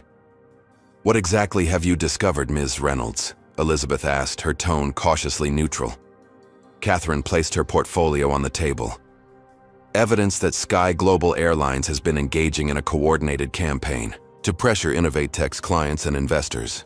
I have emails from Sky Global executives to Richard Hamilton explicitly discussing strategies to, and I quote, make Johnson's fight too costly for his company to tolerate. The room fell silent as she withdrew documents and placed them on the table. These were provided by a whistleblower inside Sky Global's corporate affairs department. They reveal that the airline didn't just discriminate against Mr. Johnson. They've been actively working to destroy his company as punishment for standing up to them. Marcus reached for the nearest document, scanning its contents with growing disbelief. The email chain detailed specific companies to target, all Innovate Tech clients, with Hamilton, using his business connections to suggest they reconsider their relationship with a company whose leadership is distracted by personal vendettas. This is corporate sabotage, Dr. Carter stated, examining another document. Precisely, Catherine confirmed. And it goes deeper. I've uncovered internal airline documents showing Sky Global management was well aware of at least 12 discrimination complaints filed by Black first-class passengers over the past 18 months. All were systematically dismissed without investigation. She turned specifically to Marcus. Your experience wasn't an isolated incident or a misunderstanding. It was part of a pattern the airline has deliberately concealed while gaslighting victims. Why bring this to us directly? James asked, skepticism evident in his voice. Why not just publish your findings? I'm publishing a comprehensive investigation tomorrow, Catherine explained. But given that you're meeting today to discuss Mr. Johnson's leadership, I felt an ethical obligation to ensure you had all relevant facts first. The campaign against Innovate Tech isn't the result of Mr. Johnson's actions. It's retribution from powerful people who expected him to accept discrimination quietly. As the board members processed this information, examining the documents Catherine had provided, the dynamics in the room visibly shifted. Even James Whitaker, who had been pushing hardest for Marcus to step aside, looked troubled by the evidence of deliberate sabotage against the company. If you'll excuse me, Catherine said, gathering her belongings, I should let you continue your discussion. My story runs at 6 a.m. tomorrow. After she departed, the board sat in stunned silence until Dr. Carter spoke. It appears we've been blaming the victim rather than the perpetrator. Elizabeth nodded slowly. If these documents are authentic, and I have no reason to doubt Ms. Reynolds' reputation for thorough fact-checking, we've been playing right into Sky Global's hands by considering leadership changes. This changes the equation considerably, another board member acknowledged. Marcus, who had remained silent throughout this revelation, finally spoke. The question isn't whether I should continue fighting discrimination. The question is whether we as a company will allow ourselves to be bullied into submission by those who perpetuate it. The vote that followed was unanimous in support of Marcus's continued leadership, a dramatic reversal from the divided board that had entered the meeting. More significantly, they authorized resources for both legal action against Sky Global for corporate sabotage and a comprehensive public relations strategy to reclaim the narrative. Have you ever witnessed a moment when truth finally came to light, after someone was wrongfully blamed? If you believe powerful corporations should be held accountable when they try to silence those who speak up against discrimination, hit like and subscribe to see how Marcus uses this turning point to fight back. Comment 1. If you think Catherine Reynolds deserves recognition for her investigative journalism. Or 2. If you believe whistleblowers inside companies are the true heroes in exposing corporate wrongdoing. What do you think will happen next? Will Sky Global finally be forced to make real changes, or will they find another way to fight back? By the time Catherine Reynolds' investigation was published the next morning, Innovate Tech was prepared with its own press release detailing the corporate sabotage campaign and announcing legal action against both Sky Global Airlines and Richard Hamilton personally. The timing couldn't have been better. Social media erupted with the hashtag #CharnedFirstClassWhileBlack, as thousands shared similar experiences of discrimination while traveling. Major civil rights organizations issued statements of support for Marcus. Several celebrities with large platforms shared Catherine's article, amplifying its reach exponentially. Sky Global's stock plummeted 13% in a single day, a loss of billions in market value that caught the attention of major shareholders. The company's initial response, denying the authenticity of the leaked documents and promising Legal action against defamatory reporting only intensified public skepticism. For Marcus, the vindication was bittersweet. While grateful that the truth was finally emerging, he remained focused on the broader issue rather than personal redemption. "This was never about me," he told Aisha as they watched coverage of the unfolding story from his office. "It's about challenging a system that treats people differently based on the color of their skin, then punishes them for speaking up about it." "Well, the system is definitely feeling the challenge now," Aisha replied, showing him her tablet. Major corporate customers of Sky Global, sensitive to the public relations disaster, were publicly announcing reviews of their travel contracts. The airline's competitors were seizing the opportunity, promoting their own diversity initiatives and non-discrimination policies. More significantly, Trevor Parker wasn't the only Sky Global employee coming forward. 3 other flight attendants had contacted Maya with corroborating accounts of the discriminatory practices they'd been trained to implement. Allison Davis, the crew supervisor who had threatened to remove Marcus from the flight, had resigned from the airline and was reportedly cooperating with investigators. The most unexpected development came later that day when Marcus received a call from Gregory Walsh of Apex Ventures, the investment firm that had declined to fund Innovate Tech. After the airplane incident, "I owe you an apology," Walsh began without preamble. "I allowed Richard Hamilton's version of events to influence our decision, and that was wrong." "It was more than wrong," Marcus replied, unwilling to make this easy. "It was discrimination, by proxy." A pause. "You're right," Walsh admitted. "I'd like to reopen our discussion about potential investment, if you're still interested." Marcus wasn't sure how to feel about this sudden reversal. On one hand, Innovate Tech still needed the capital that Apex could provide. On the other, Walsh's initial willingness to side with Hamilton raised questions about his judgment and values. "We've had interest from several other investment groups since the true story broke," Marcus informed him. Which was true, as multiple firms had reached out that morning. "I'll need to discuss any potential partnership with my team before making decisions." The exchange highlighted an important shift. Marcus was no longer the supplicant seeking approval or acceptance. The exposure of Sky Global's discriminatory practices and retaliatory campaign had changed the power dynamics, placing him in a position to set terms rather than accept them. This transformation extended beyond business relationships. Media outlets that had initially framed the incident as a dispute or misunderstanding were now requesting interviews with Marcus about systemic racism in corporate America. Organizations that had remained silent were suddenly eager to align themselves with his stand against discrimination. "It's amazing how quickly principles become popular when they're trending," Tanya observed dryly as they reviewed the flood of interview requests and statements of support. "True," Marcus acknowledged, "but I'll take opportunistic allies over active opponents if it helps create change." That evening, as the Johnson family gathered for dinner, a rarity in recent weeks, given the demands of the battle, they reflected on how dramatically the situation had shifted in just 24 hours. "Did you see Hamilton's company stock drop too?" Zoe reported, having monitored the financial news throughout the day. "Down 17%. Apparently, investors don't like companies whose leaders orchestrate discrimination and sabotage campaigns." "His board is meeting tomorrow," Marcus added.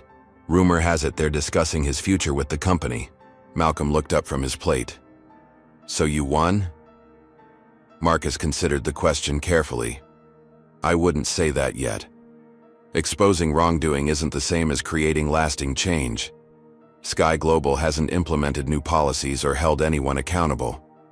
Hamilton hasn't faced real consequences beyond financial losses. We've gained momentum, but the fight continues." "But people are listening now," Tanya pointed out. "That's significant." She was right. The conversation about discrimination in travel and corporate accountability had expanded far beyond one incident on one flight. People were sharing stories that had previously gone untold, creating a collective testimony that was harder to dismiss than individual complaints. The following morning brought news that Sky Global's largest institutional shareholders had requested an emergency meeting with the company's board of directors. By afternoon, Business news channels were reporting that CEO Thomas Wilson had been summoned to explain both the discriminatory practices and the subsequent cover-up efforts. When Marcus arrived at Innovate Tech's offices, he found the atmosphere transformed from the tense, uncertain environment of recent weeks. Employees greeted him with renewed confidence and pride. The company that had been under siege was now being recognized for standing firm against corporate bullying and discrimination. Aisha met him with more encouraging news. Two of the clients, who had recently pulled their contracts, were reaching out to restart negotiations, citing new information about the circumstances affecting their previous decision. They saw the writing on the wall, she noted. Nobody wants to be on the wrong side of this story now. But the most significant development came midday when Maya rushed into Marcus's office without knocking, her typically composed demeanor shattered by excitement. "You won't believe who just contacted me," she announced breathlessly. "Jennifer Lawson, Sky Global's new interim general counsel. Apparently, their board put Wilson on administrative leave this morning and is cleaning house. She wants to discuss settlement terms." "What are they offering?" Marcus asked, careful not to reveal too much emotion. "That's the thing," Maya replied, barely containing her satisfaction. "They're not dictating terms this time. They're asking what it would take to resolve this to your satisfaction. They're actually scared." The shift was seismic. The corporation that had dismissed Marcus's experience, threatened him with legal action, and orchestrated a campaign to destroy his company was now approaching with hat in hand, seeking terms. "Tell her I'll need to consider what appropriate resolution looks like," Marcus instructed. "This isn't just about compensation anymore. It's about systemic change within their organization." As Maya left to relay the message, Marcus turned to Aisha. "What do you think meaningful resolution looks like in this case?" She didn't hesitate. "Comprehensive anti-discrimination training for all customer-facing staff. Independent auditing of passenger complaints with transparent reporting. Disciplinary action for everyone involved in both the original incident and the retaliation campaign. And yes, substantial financial penalties to ensure the lesson sticks." Marcus nodded in agreement. "Plus a public acknowledgement of wrongdoing and commitment to change. No confidentiality agreements or NDAs. They'll fight that last part hard," Aisha predicted. "Admitting fault publicly opens them to other lawsuits."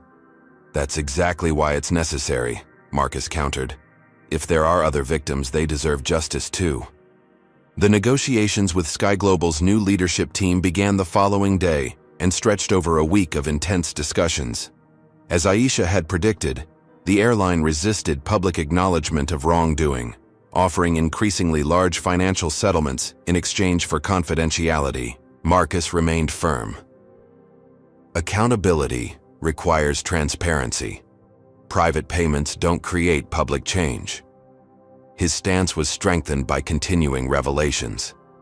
Catherine Reynolds published a follow-up investigation revealing that Sky Global had settled at least 23 discrimination complaints over the past 5 years, all with strict confidentiality provisions that prevented victims from sharing their experiences. The pattern of silencing victims through financial settlements and NDAs had allowed the airline to maintain discriminatory practices without public accountability. Exactly what Marcus was refusing to perpetuate with his own case. The breakthrough came when Sky Global's board, facing mounting shareholder pressure and continuous negative publicity, replaced their negotiating team with representatives more amenable to substantive reform. The new team arrived with a different approach. "We recognize that no financial settlement alone can address the systemic issues this situation has revealed," the new lead negotiator acknowledged in their first meeting. "Our board has authorized me to discuss comprehensive policy changes alongside appropriate compensation." For the first time, Marcus felt he was being heard not just as an individual complainant, but as an advocate for broader change. The conversation shifted from damage control to genuine reform, exactly what he had been seeking from the beginning. The final agreement, reached after 3 more days of negotiation, included everything Marcus and his team had prioritized. 1. Comprehensive anti-discrimination training for all Sky Global employees, developed in consultation with civil rights experts. 2. Revision of all passenger management policies and training materials to eliminate biased language and practices. 3. Creation of an independent review board to assess discrimination complaints, with quarterly public reporting. 4. Disciplinary action against staff involved in Marcus's incident and subsequent cover-up attempts. 5.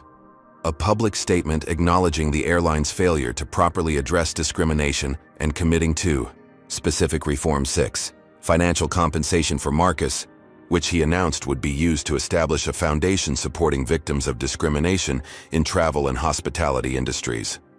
Perhaps most significantly, Richard Hamilton was facing his own reckoning. His company's board had placed him on indefinite leave pending investigation of his role in both the airplane incident and the subsequent retaliation campaign against Innovate Tech. Several of his business partners were distancing themselves, uncomfortable with the negative publicity and ethical questions his actions had raised. As news of the settlement spread, Marcus found himself at the center of an unexpected movement. Civil rights organizations invited him to speak about holding corporations accountable for discrimination. Business schools requested his participation in case studies about ethical leadership under pressure. Major companies sought his input on reviewing their own customer service policies for potential bias. The platform he had gained, though never sought, provided an opportunity to advocate for changes extending far beyond one airline or one incident. The personal cost had been substantial, but the potential impact was greater than he could have imagined when standing in that airplane aisle, boarding pass in hand, facing the first of many attempts to deny his dignity and belonging. I keep thinking about what would have happened if I just quietly accepted being moved to economy that day, Marcus reflected to Tanya as they prepared for bed one night, the weight of recent weeks finally beginning to lift. If I'd decided it wasn't worth the trouble to fight. You wouldn't be you, she replied simply, and nothing would have changed. She was right, of course. The system relied on people choosing the path of least resistance, accepting small indignities and injustices rather than challenging the structures that produced them. Change required those willing to absorb the cost of resistance, to stand firm, even when it would be easier to surrender. As Marcus drifted toward sleep, he found himself thinking of Malcolm's black eye, earned defending his father's right to be treated with dignity. Some battles choose you, he murmured, the words following him into dreams not of conflict but of the world they were working to create, one where such battles would no longer be necessary. The morning sunshine streamed through the windows of Innovate Tech's Atlanta headquarters, reflecting off the polished surfaces of the executive floor as Marcus strode toward the conference room. For the first time in weeks, his step was light, unburdened by the constant pressure of fighting a seemingly insurmountable opponent. The settlement with Sky Global Airlines represented not just personal vindication, but the promise of systemic change, exactly what he had been fighting for since that fateful flight. Aisha waited in the conference room, surrounded by documents outlining their strategy for rebuilding relationships with clients who had pulled back during the controversy. Her smile matched his own optimistic mood. The Peterson Group called this morning, she reported as he took his seat. They want to restart discussions about implementing our AI platform across their entire operation. Let me guess, Marcus replied with knowing amusement. They've had a change of heart now that Sky Global has admitted wrongdoing and our stock is climbing again. Something like that, Aisha confirmed. Their CEO suddenly has tremendous respect for your principled stand and believes your vision aligns perfectly with their corporate values. They shared a moment of cynical laughter at the fair-weather nature of corporate solidarity. The reality was transparent. Now that Marcus had emerged victorious rather than vanquished, former critics were rushing to realign themselves with the winning side. Should we make them grovel a little? Aisha suggested mischievously. Maybe. Increase our rates for clients who abandon ship? Tempting, Marcus admitted. But no, we maintain our professional standards regardless of how others behaved during the crisis. The best revenge is exceptional performance and success. Their strategy session continued productively, mapping out recovery plans and growth initiatives, now that the existential threat to the company had receded. The future looked promising again. InnovateTech's innovative technology remained industry-leading, and the publicity surrounding Marcus's stand against discrimination had actually raised the company's profile among potential clients who valued ethical leadership. As they wrapped up, Marcus's assistant appeared at the door with an unusual expression, concern mixed with confusion. "Mr. Johnson, there's a news alert you should see immediately," she said, activating the conference room's wall screen with a remote. The broadcast showed Thomas Wilson, Sky Global's CEO, who had been placed on administrative leave following the settlement announcement. Rather than appearing contrite or resigned as might be expected, Wilson projected defiant confidence as he addressed a press conference. After careful review of the facts, Sky Global Airlines regrets the premature statements made by interim leadership regarding alleged discriminatory practices, Wilson announced, reading from a prepared statement. "While we remain committed to fair treatment of all passengers, recent claims against our company have been greatly exaggerated for financial and political gain." Marcus and Aisha exchanged incredulous glances as Wilson continued. The settlement reached with Marcus Johnson was not an admission of systematic discrimination, but rather a business decision to end a distracting controversy.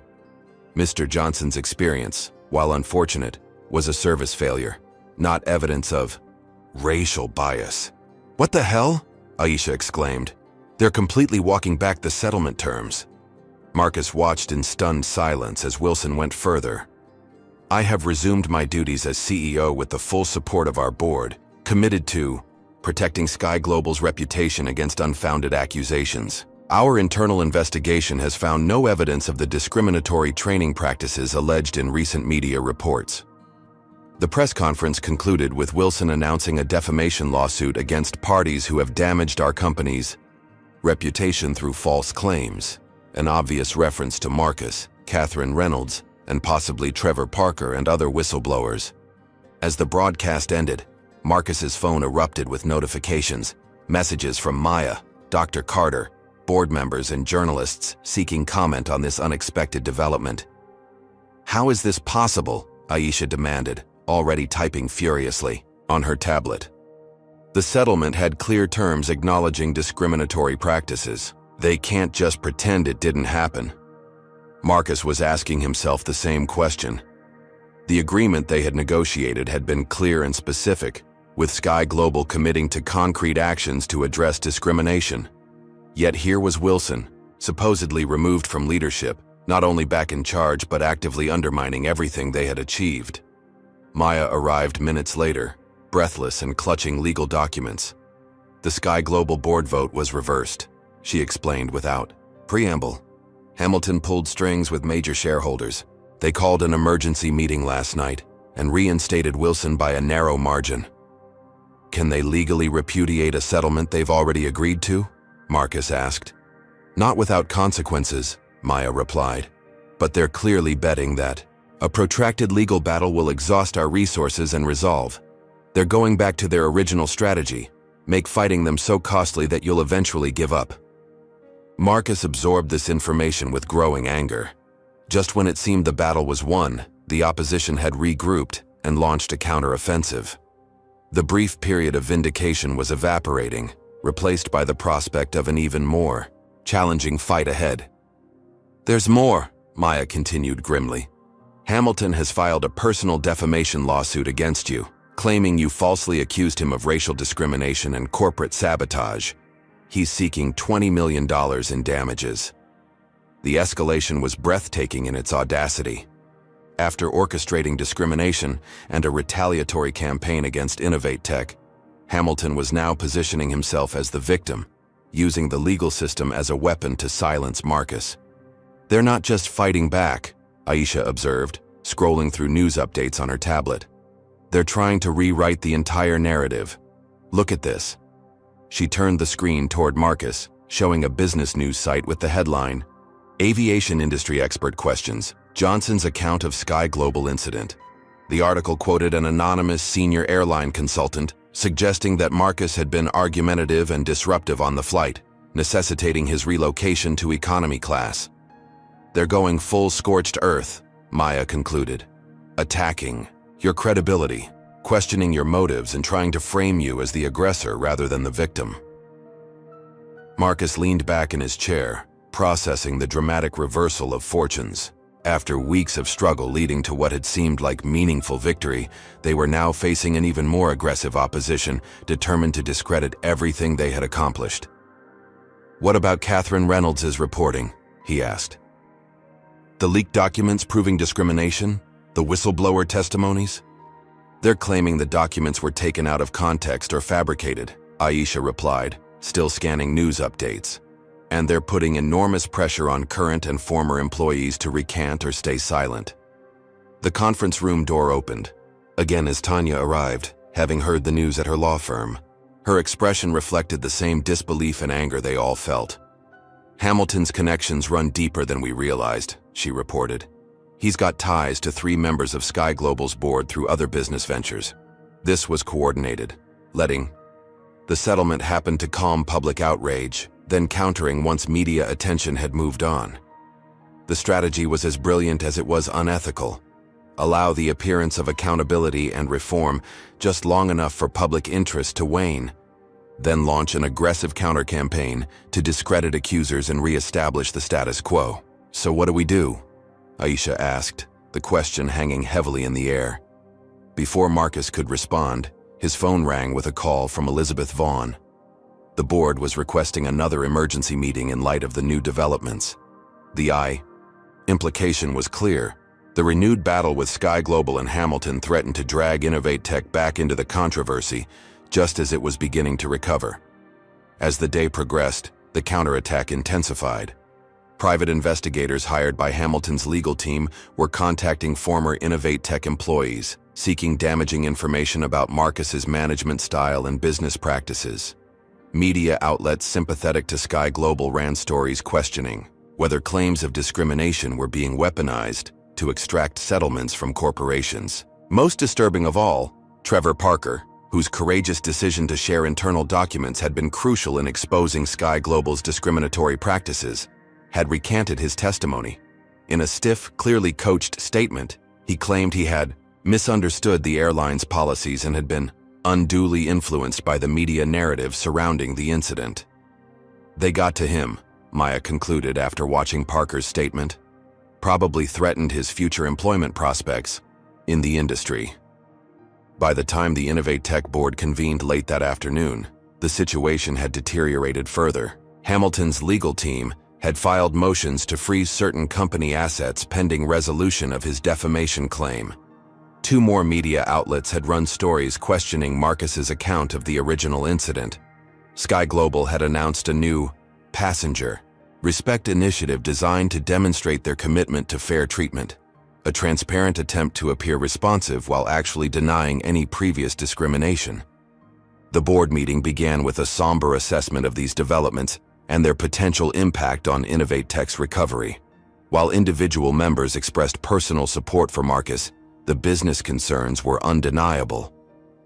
"These new lawsuits could take years to resolve," James Whitaker pointed out. "Even if we ultimately prevail, the ongoing litigation will continue to distract from our core business and deter potential clients and investors." Elizabeth Vaughn, though more sympathetic to Marcus's position, raised practical concerns. "Our legal costs are already substantial and will increase significantly if we're fighting both Sky Global and Hamilton simultaneously. Is this the best use of company resources?" Even Dr. Carter, Marcus's most steadfast ally on the board, acknowledged the gravity of the situation. "They're betting that a publicly traded company can't sustain a prolonged battle against these combined forces. From a purely business perspective, they may be right." The unspoken question hung in the air. Was continuing this fight compatible with Marcus's fiduciary duty to the company and its shareholders? As the discussion continued, Marcus's phone buzzed with an unexpected text message from a number he didn't recognize. "Critical information about Hamilton and Wilson. Need to meet privately. Parking garage, level 3, south corner, 8 p.m. Come alone. Verification code, Parker's flash drive." The reference to Trevor Parker's flash drive, which had contained the damning internal documents from Sky Global, suggested this was someone with inside knowledge of their case. But after the day's developments, Marcus was wary of potential traps. He showed the message to Tanya during a break in the board meeting. Could be legitimate, she conceded, or could be Hamilton's people trying to set you up somehow. Either way, you shouldn't go alone. They agreed that Marcus would attend the mysterious meeting, but with precautions. Tanya and a private security consultant would monitor from a distance. Marcus would wear a concealed recording device. The meeting location would be scouted in advance for any signs of ambush. As the board meeting reconvened, Marcus found his attention divided between the ongoing discussion of Innovate Tech's options and speculation about what might await him at the parking garage that evening. Who had sent the message? What information could be important enough to warrant such cloak-and-dagger arrangements? The board ultimately deferred any decisions about the company's strategy regarding the new lawsuits, acknowledging that they needed more time to assess the rapidly evolving situation. It was a temporary reprieve, but Marcus knew the questions would return, possibly with greater urgency if Sky Global and Hamilton's counterattack continued to gain momentum. At precisely 8 p.m., Marcus entered level 3 of the office building's parking garage, every sense heightened. The space was dimly lit and eerily quiet at this hour, most employees having departed for the day. He proceeded cautiously toward the south corner, aware of Tanya and the security consultant watching from a vehicle parked one level above. A figure emerged from behind a concrete pillar, a woman in her 50s wearing a Sky Global Airlines executive uniform, her face tense with anxiety. "Mr. Johnson," she greeted him quietly. "Thank you for coming. I'm Patricia Evans, Senior Vice President of Operations at Sky Global." Marcus recognized the name immediately. Evans was part of Sky Global's senior leadership team, reporting directly to Thomas Wilson. Her presence here, apparently seeking a clandestine meeting with the man her company was actively suing, was extraordinary. "Why the secrecy, Ms. Evans?" Marcus asked, maintaining a cautious distance. "Because what I'm about to share could end my career," she replied frankly. "Possibly worse, given what's at stake for the people involved." She removed a USB drive from her pocket. This contains communications between Thomas Wilson and Richard Hamilton, going back 3 years. Their relationship isn't just social, they're business partners in several ventures outside the airline, including a real estate development company that isn't publicly connected to either of them. Marcus accepted the drive cautiously. "Why? Are you giving me this?" Evans's expression hardened. "Because what they're doing isn't just unethical, it's corrupt. The discrimination you experienced wasn't a training issue or a misunderstanding. It was a direct result of policies Wilson implemented to benefit Hamilton and their shared business interests." She explained that Hamilton received preferential treatment not just because of his status, but because he and Wilson had a financial arrangement. Hamilton's real estate company provided discounted properties to Wilson and other Sky Global executives in exchange for various perks, including guaranteed first-class upgrades regardless of availability. "When you refused to give up your seat," Evans continued, "you weren't just challenging one incident of discrimination, you were threatening a corrupt system that benefits both of them financially." The revelation placed everything in a new light. What Marcus had experienced wasn't just racial discrimination, though that was certainly a factor, but part of a broader pattern of corruption and self-dealing at the airline's highest levels. "The board doesn't know about this," Evans added, "or at least most members don't. When they authorized the settlement with you, Wilson and Hamilton began pressuring key shareholders to reverse course, using connections and financial leverage most of us didn't even know existed. Why are you risking your position to share this?" Marcus asked, still not entirely trusting her motives. Evans hesitated before answering. "I've been with Sky Global for 22 years. I believe in what this company could be. What Wilson and Hamilton are doing isn't just hurting people like you, it's destroying the airline from within." She gestured to the drive in his hand. "Everything's documented there. Bank transfers, property records, emails discussing how to handle your specific case." As the meeting concluded, Evans offered one final piece of information. "They're not just targeting you. They've started investigating Catherine Reynolds, looking for anything they can use to discredit her reporting. And they've threatened Trevor Parker with more than just employment blacklisting. They have something on him personally that forced his recantation. The drive Evans provided proved to be exactly what she claimed.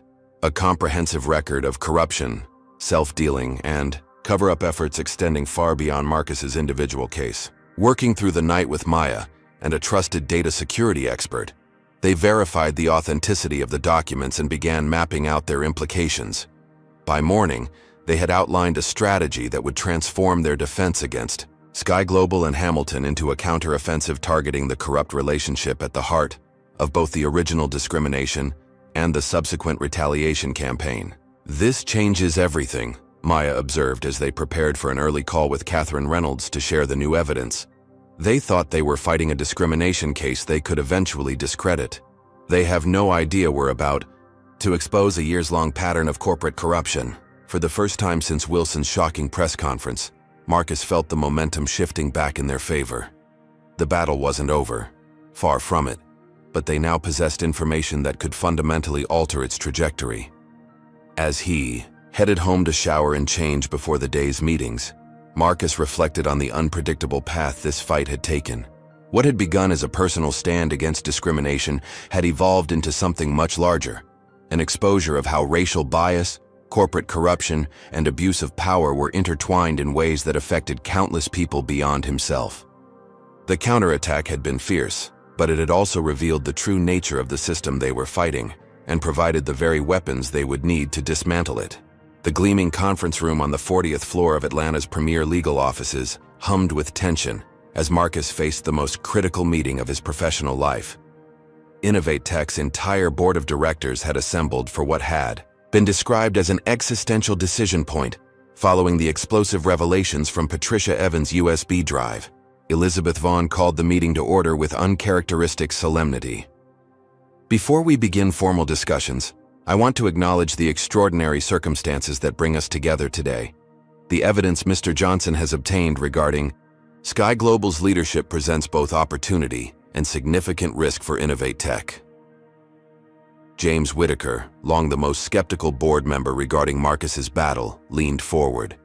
"Let's be absolutely clear about what we're considering.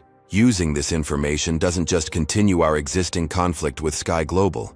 It escalates it dramatically by directly accusing their CEO and a prominent businessman of corruption and conspiracy." "That's correct," Maya confirmed from her position beside Marcus. "But it also transforms the narrative from a disputed discrimination claim to documented corporate malfeasance, reaching the highest levels of Sky Global's leadership." The stakes couldn't be higher. After 3 days of careful preparation, Marcus and his team had developed a comprehensive strategy for deploying Patricia Evans' evidence. The plan would effectively counter Sky Global's renewed attacks and potentially force fundamental changes in the airline's leadership and practices. But implementation required board approval. Despite the strength of the evidence, using it would commit Innovate Tech to an even more intense battle against powerful opponents, who had already demonstrated their willingness to use every available weapon against Marcus and his company. "The financial implications alone are staggering," another board member noted, reviewing projections prepared by the CFO. "Best case, we disrupt their counterattack and force a more favorable settlement. Worst case, we face years of expanded litigation that could cost tens of millions." Dr. Carter, who had remained silent until now, spoke with the measured cadence that commanded attention. "Perhaps we should hear directly from Marcus before proceeding further. This battle began with his personal experience, evolved to implicate his leadership of our company, and now touches on matters of corporate ethics that extend far beyond either. His perspective should guide our deliberations." All eyes turned to Marcus. The room fell silent as he rose from his chair, the weight of the moment palpable in the air. "When I boarded that flight 2 months ago," he began, "I could never have imagined standing here today, contemplating actions that might reshape an entire corporation and impact thousands of lives. What began as one black man being removed from his rightful seat has revealed something much larger. A system where discrimination, corruption, and retaliation are not bugs, but features." He activated the room's display screen, showing key documents from Evans's drive. "These records prove that what happened to me wasn't an isolated incident or a training failure. It was the direct result of policies designed to benefit a corrupt relationship between Thomas Wilson and Richard Hamilton. Policies that systematically disadvantaged passengers of color when their presence conflicted with the preferences of priority customers. Marcus navigated through evidence of property transfers, shell companies, and explicit communications about how to handle the Johnson situation after it gained public attention. Our choice today isn't simply about whether to continue fighting discrimination, he continued.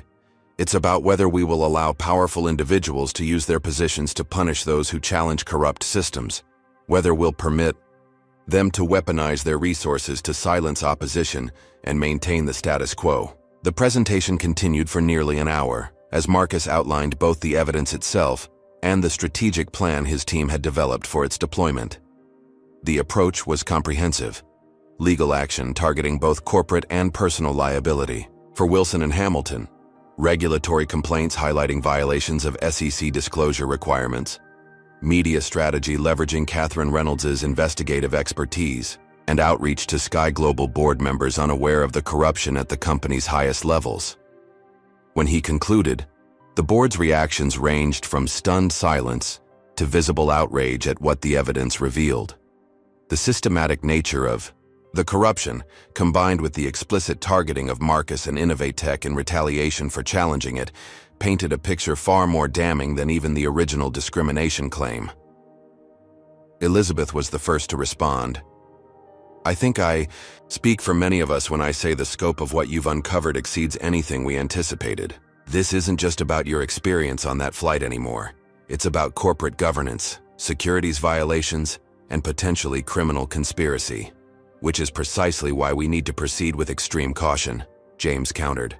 The more serious the allegations, the more fiercely they'll fight back.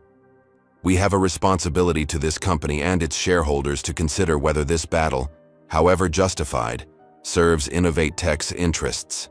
The debate that followed was intense, with board members weighing moral imperatives against fiduciary responsibilities, short-term costs against long-term principles.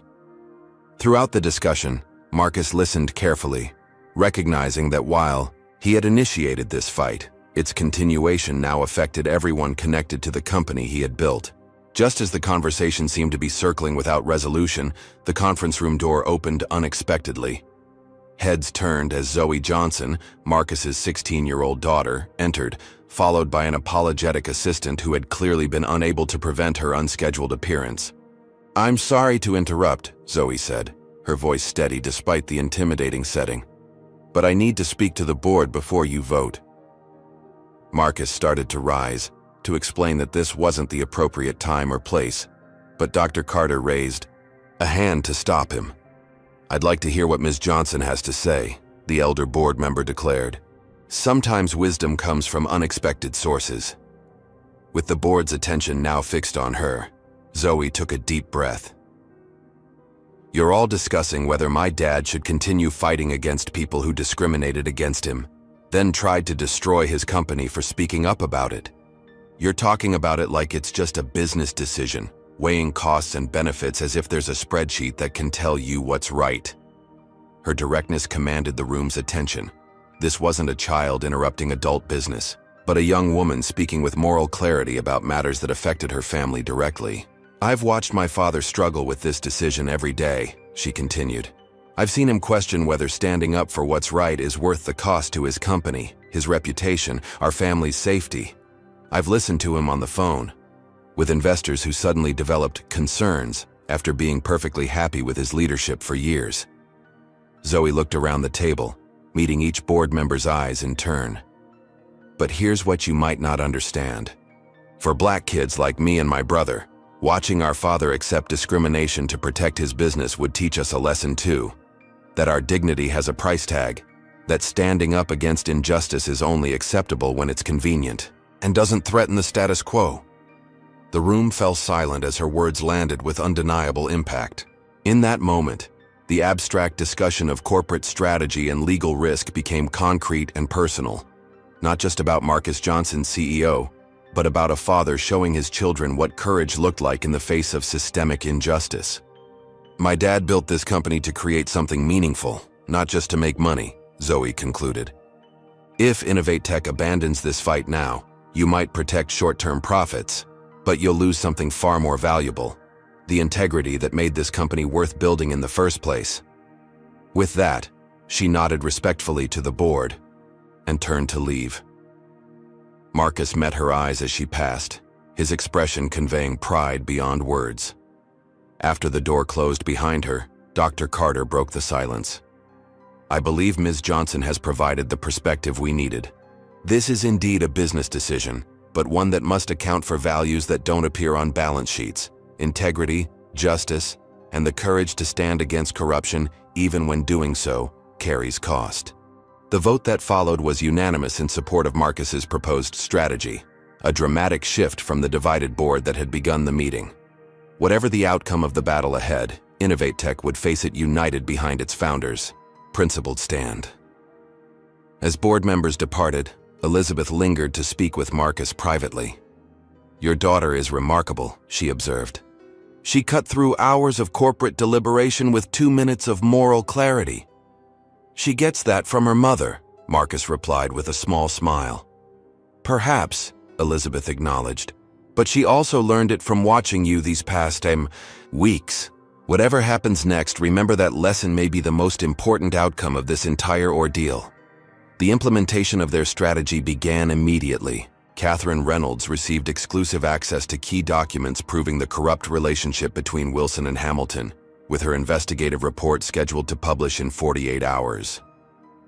Maya filed expanded legal complaints naming both men personally and detailing specific violations of securities laws, fiduciary duties, and anti-corruption statutes. Most significantly, a detailed dossier was delivered to each Sky Global board member, excluding those with known ties to Wilson and Hamilton, documenting how the CEO had misused company resources and exposed the airline to substantial legal and reputational risk. The response was swift and dramatic. By the following morning, Sky Global's stock had dropped 15% on rumors of leadership irregularities. Financial analysts who had previously dismissed Marcus's discrimination claims as a minor public relations issue were now raising alarms about potential governance failures and regulatory investigations. Hamilton's business empire faced similar turbulence as his connections to Sky Global's operations came under scrutiny. 2 clients of his real estate development firm announced they were pausing planned projects pending clarification of concerning reports about business practices. The most dramatic development came that afternoon when Marcus received an unexpected call from Jennifer Lawson, the attorney who had briefly served as Sky Global's interim general counsel before Wilson's reinstatement. The board has called an emergency meeting, she informed him without preamble.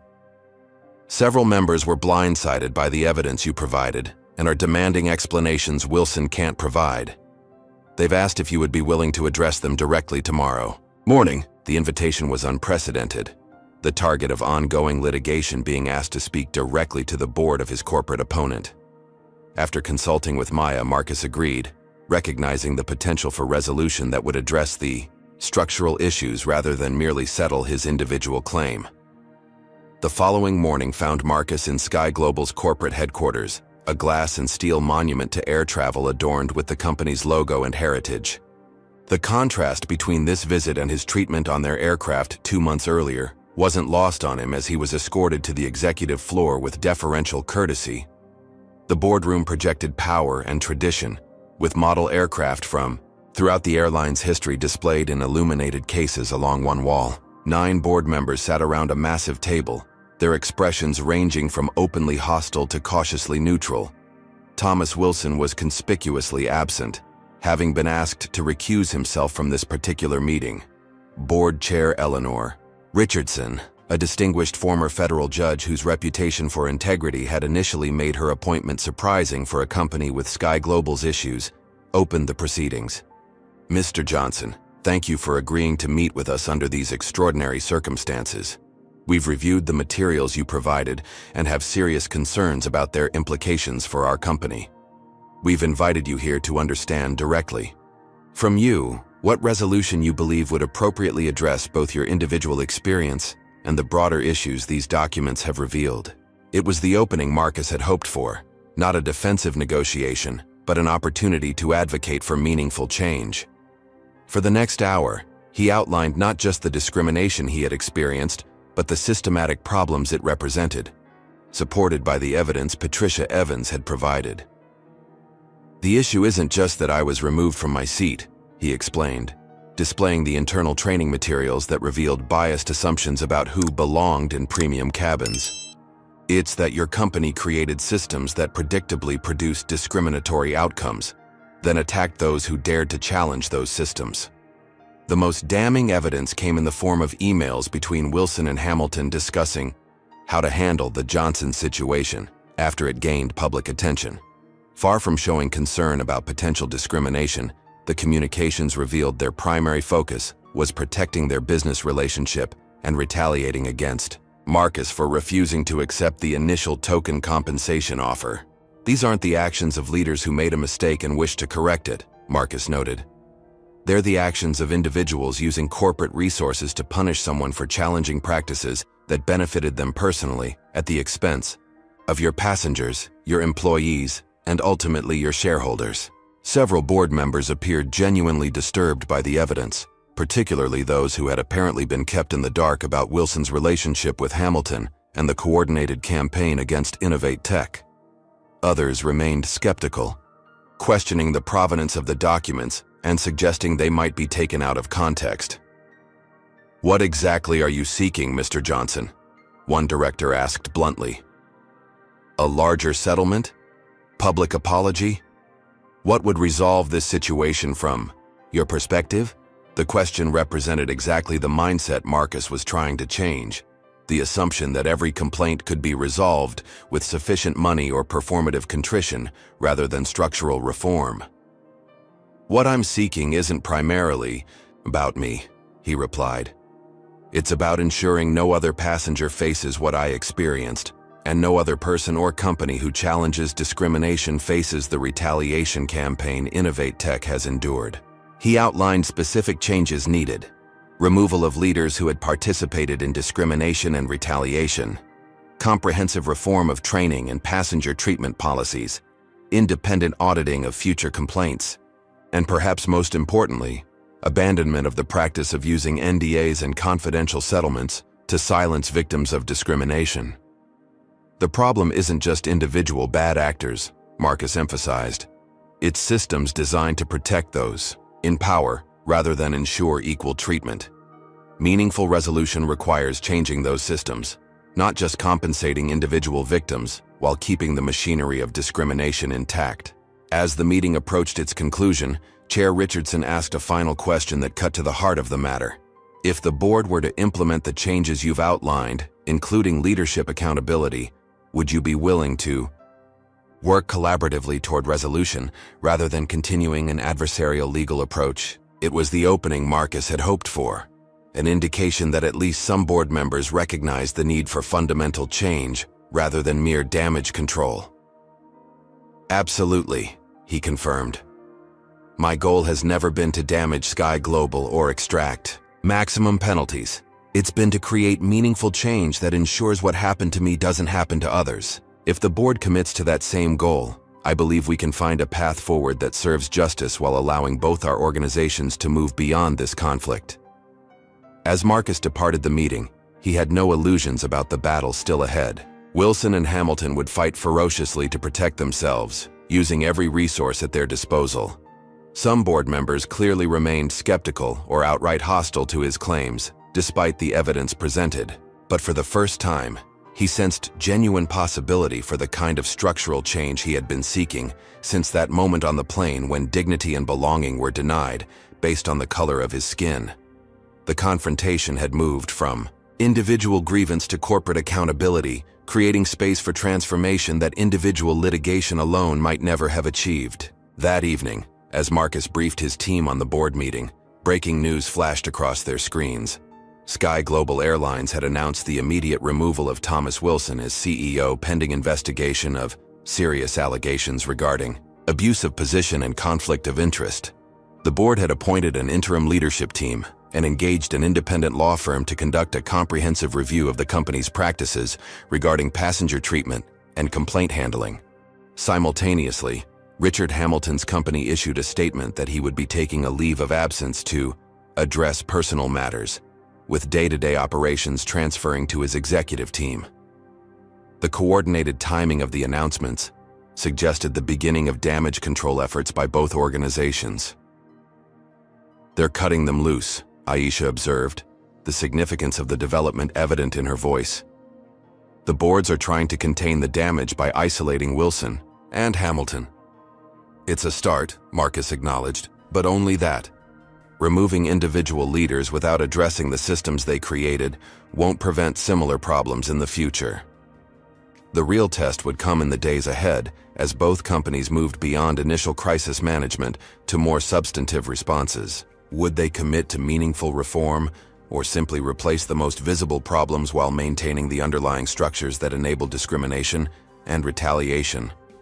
For now, though, the removal of Wilson and Hamilton represented vindication of what Marcus had been arguing since that day on the plane, that what he experienced wasn't an isolated service failure, but evidence of leadership that tolerated, enabled, and in some cases actively promoted discriminatory treatment when it served their interests. As the team dispersed for the evening, Dr. Carter lingered behind, his expression thoughtful. "I've been fighting versions of this battle for over 50 years, the elder board member reflected. "What you've accomplished here, forcing accountability at the highest levels, is remarkable." "We haven't won yet," Marcus cautioned. "Perhaps not completely," Dr. Carter acknowledged. "But you've changed the terms of engagement. They're no longer debating whether discrimination occurred. They're scrambling to contain the fallout from it being exposed. That shift alone represents significant progress." Marcus considered these words as he drove home, the Atlanta skyline illuminated against the night sky. The path forward remained uncertain, with potential for either meaningful reform or superficial changes designed primarily for public relations benefit. But one thing was clear. The confrontation had expanded beyond his individual experience to challenge the systems and structures that enabled discrimination to persist despite decades of legal prohibitions and corporate diversity statements. Whatever happened next, that expanded focus represented a victory that individual compensation or apology alone could never have achieved. The climactic confrontation wasn't over, but its nature had fundamentally changed.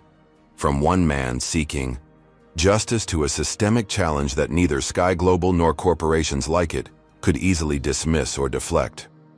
The transformation represented exactly what Marcus had been fighting for since that moment in the airplane aisle when his dignity and belonging had been questioned because of the color of his skin. 1 year later, Marcus Johnson stood at the gate in Atlanta's International Terminal, boarding pass in hand for Sky Global Airlines Flight 1237 to San Francisco. The scene mirrored his fateful journey 12 months earlier, but almost everything else had changed. "Good morning, Mr. Johnson," the gate agent greeted him, scanning his boarding pass with professional courtesy. "Thank you for flying with us today. You're in first class, seat 3A.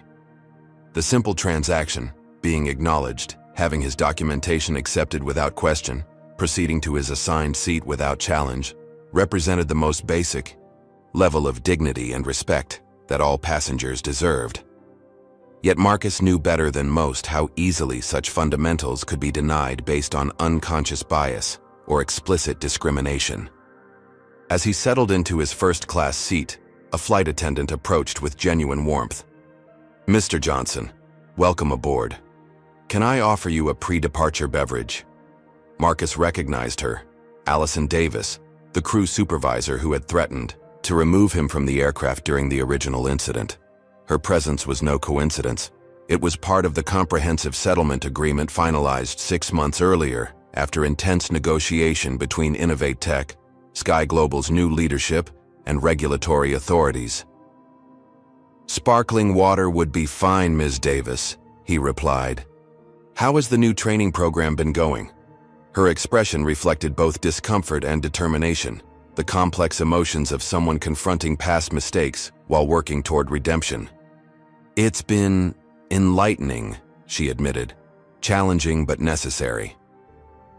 Under the settlement terms, Sky Global had implemented mandatory anti-bias training for all customer-facing staff, with certain employees involved in documented discrimination, incidents required to participate in more intensive programs and community engagement. Rather than being terminated, Allison and several other crew members had chosen this path to accountability and growth.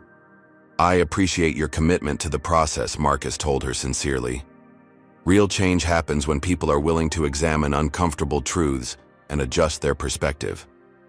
The exchange represented the philosophy at the heart of the resolution Marcus had ultimately achieved, one focused not merely on punishment or compensation, but on structural reform and genuine cultural change.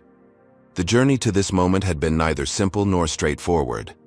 After the dramatic removal of Thomas Wilson and Richard Hamilton from their respective leadership positions, both companies had entered periods of intense internal examination and external pressure. For Sky Global, the process began with an independent investigation that revealed discrimination extending far beyond Marcus's experience. Dozens of similar incidents had been documented, but buried through confidential settlements and aggressive legal tactics designed to silence victims rather than address underlying issues. The most damning findings involved a systematic pattern of preferential treatment for certain passengers, primarily white, male, and affiliated with partner businesses, at the expense of others, with employees evaluated partly on their discretion in implementing these unwritten policies. Training materials included subtle but unmistakable guidance on identifying passengers who appear out of place in premium cabins and finding appropriate solutions when conflicts arose over limited resources. Faced with these revelations and the threat of both regulatory action and class action lawsuits from other affected passengers, Sky Global's board had ultimately embraced comprehensive reform rather than continued resistance. The airline appointed Mariana Rodriguez, a respected former federal judge with expertise in civil rights law, as its new CEO with a mandate to transform the company's culture and practices. Under her leadership, Sky Global implemented the most comprehensive anti-discrimination program in the industry, including revised training for all employees, explicitly addressing unconscious bias and emphasizing equal treatment regardless of race, gender, or other protected characteristics, independent review of passenger complaints with quarterly public reporting on resolution and patterns identified, elimination of confidential settlements for discrimination claims, replaced with transparent accountability and structural reforms, creation of a passenger advocacy office empowered to address concerns before they escalated to formal complaints, regular third-party audits using secret passengers from diverse backgrounds to test consistent application of policies and practices. Perhaps most significantly, the airline established a formal community advisory board, including civil rights leaders, travel advocates, and former discrimination complainants, with Marcus serving as inaugural chair, to provide ongoing feedback on the company's progress and challenges. For Richard Hamilton, the consequences had been equally significant.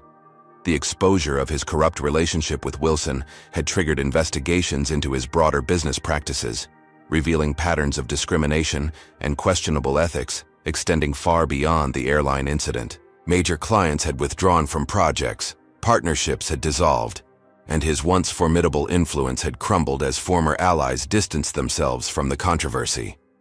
Hamilton Development Group, once among Atlanta's most prominent real estate firms, had been restructured under new leadership, with Hamilton himself relegated to minority shareholder status with no operational role. His personal lawsuit against Marcus had been not only dismissed, but deemed frivolous by the court, resulting in sanctions and payment of InnovateTech's legal costs. The experience had transformed InnovateTech as well.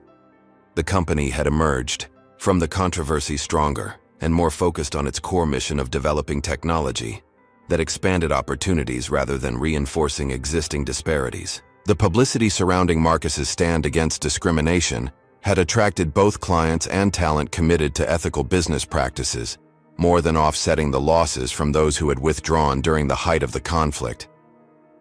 Most remarkably, the innovative AI platform that had been the focus of the original San Francisco meeting had finally secured funding, not from Apex Ventures, but from a consortium of investors specifically seeking to support minority-owned businesses with transformative technologies. Most notably, Marcus had established the Equal Dignity Foundation using his portion of the financial settlement from Sky Global. The organization provided legal support and advocacy for individuals experiencing discrimination in travel, hospitality, and public accommodations, particularly those without the resources or platform to fight such battles alone. As Flight 1237 reached cruising altitude, Marcus opened his laptop to review the Foundation's latest case. A group of Latino travelers who had experienced discriminatory treatment at a major hotel chain. The parallels to his own experience were evident, but these individuals now had resources and support that might otherwise have been unavailable. His reflection was interrupted by a notification on his phone. A message from Trevor Parker, the flight attendant whose courageous decision to share internal documents had been crucial in exposing Sky Global's discriminatory practices, despite the personal risk involved. 1-year anniversary, the message read. Grateful for your support during the darkest time. New position at Rodriguez Consulting going well. Changed industry starts with changed individuals. After the settlement, Marcus had helped Parker secure a position with a consulting firm established by Mariana Rodriguez before her appointment as Sky Global's CEO. The firm specialized in helping organizations identify and address structural biases in their practices and policies, work for which Parker's first-hand experience proved invaluable. Similar messages arrived throughout the day from others whose lives had intersected with Marcus's battle. Catherine Reynolds, whose investigative reporting had helped expose the corruption at Sky Global's highest levels. Patricia Evans, who had risked her career to provide crucial evidence when the fight seemed lost. Even Allison Davis, continuing her journey from enforcer of discriminatory policies to advocate for their reform. Each communication represented a ripple effect, extending far beyond Marcus's individual experience. Lives changed, perspectives shifted, systems reformed in ways that would benefit countless individuals whose names would never make headlines. As the flight began its descent into San Francisco, Marcus's phone buzzed with a final message. This one from Aisha, who had remained his steadfast ally throughout the ordeal, and now served as Innovate Tech's CEO following Marcus's decision to focus on strategic vision and the Equal Dignity Foundation's work. Apex Ventures meeting confirmed for tomorrow, her text read. Gregory Walsh specifically requested your presence. Apparently, he's had a transformative perspective shift since our last interaction. The irony wasn't lost on Marcus. Walsh, whose investment firm had declined to fund Innovate Tech after witnessing Marcus's removal from first class, now sought to rebuild the relationship, likely influenced by both the company's subsequent success and the public reckoning around discrimination in corporate America that Marcus's stand had helped catalyze. The landscape had indeed shifted dramatically in the years since that fateful flight. What had begun as one man's humiliation had evolved into a movement for accountability and reform that extended far beyond a single incident or company. The changes weren't perfect or complete. Discrimination remained a daily reality for many. But meaningful progress had replaced passive acceptance of the status quo. As the aircraft touched down in San Francisco, Marcus found himself seated across the aisle from a young black executive in a perfectly tailored suit, confidently reviewing presentation materials for what appeared to be an important meeting.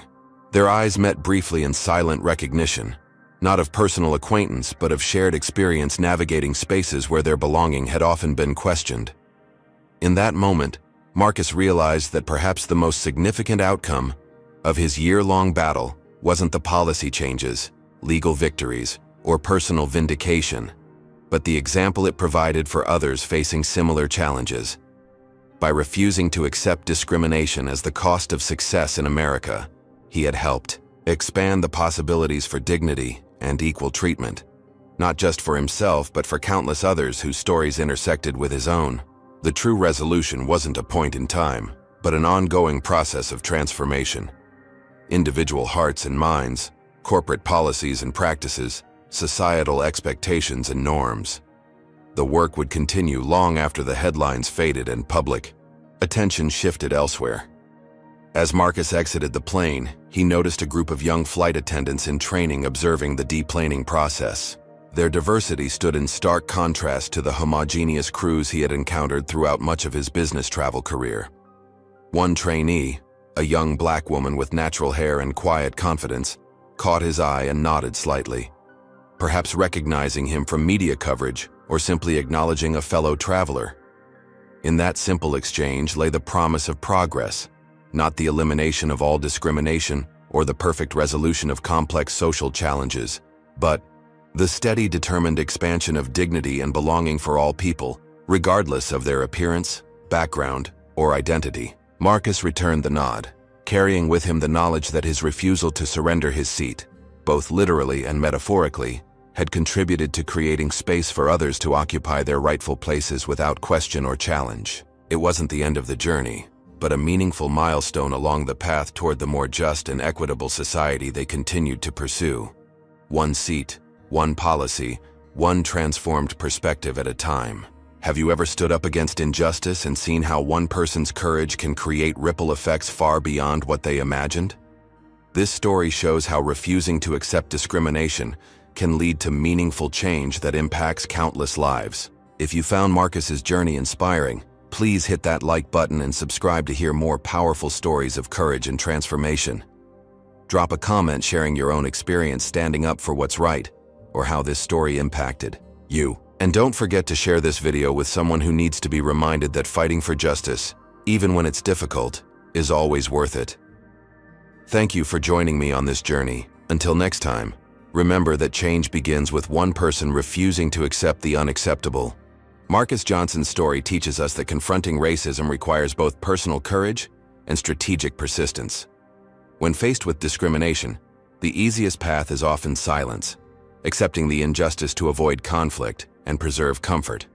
Yet lasting change only comes when brave individuals refuse to accept unequal treatment, even at great personal cost. The battle against discrimination is rarely quick or simple. As Marcus discovered, systems of power protect themselves, often retaliating against those who challenge them. Success requires resilience, documentation, and building alliances with others committed to justice. Most importantly, this story reminds us that discrimination isn't just about individual incidents, but about the structures and cultures that enable them. True progress comes not from punishing single actors, but from transforming the systems that allow bias to flourish. When we stand against injustice, we create possibilities not just for ourselves, but for countless others who face similar challenges. By refusing to surrender his seat, both literally and metaphorically, Marcus expanded the space for dignity and belonging for all who would come after him. The fight for equality continues, but progress happens when ordinary people make the extraordinary decision to say, "Not this time."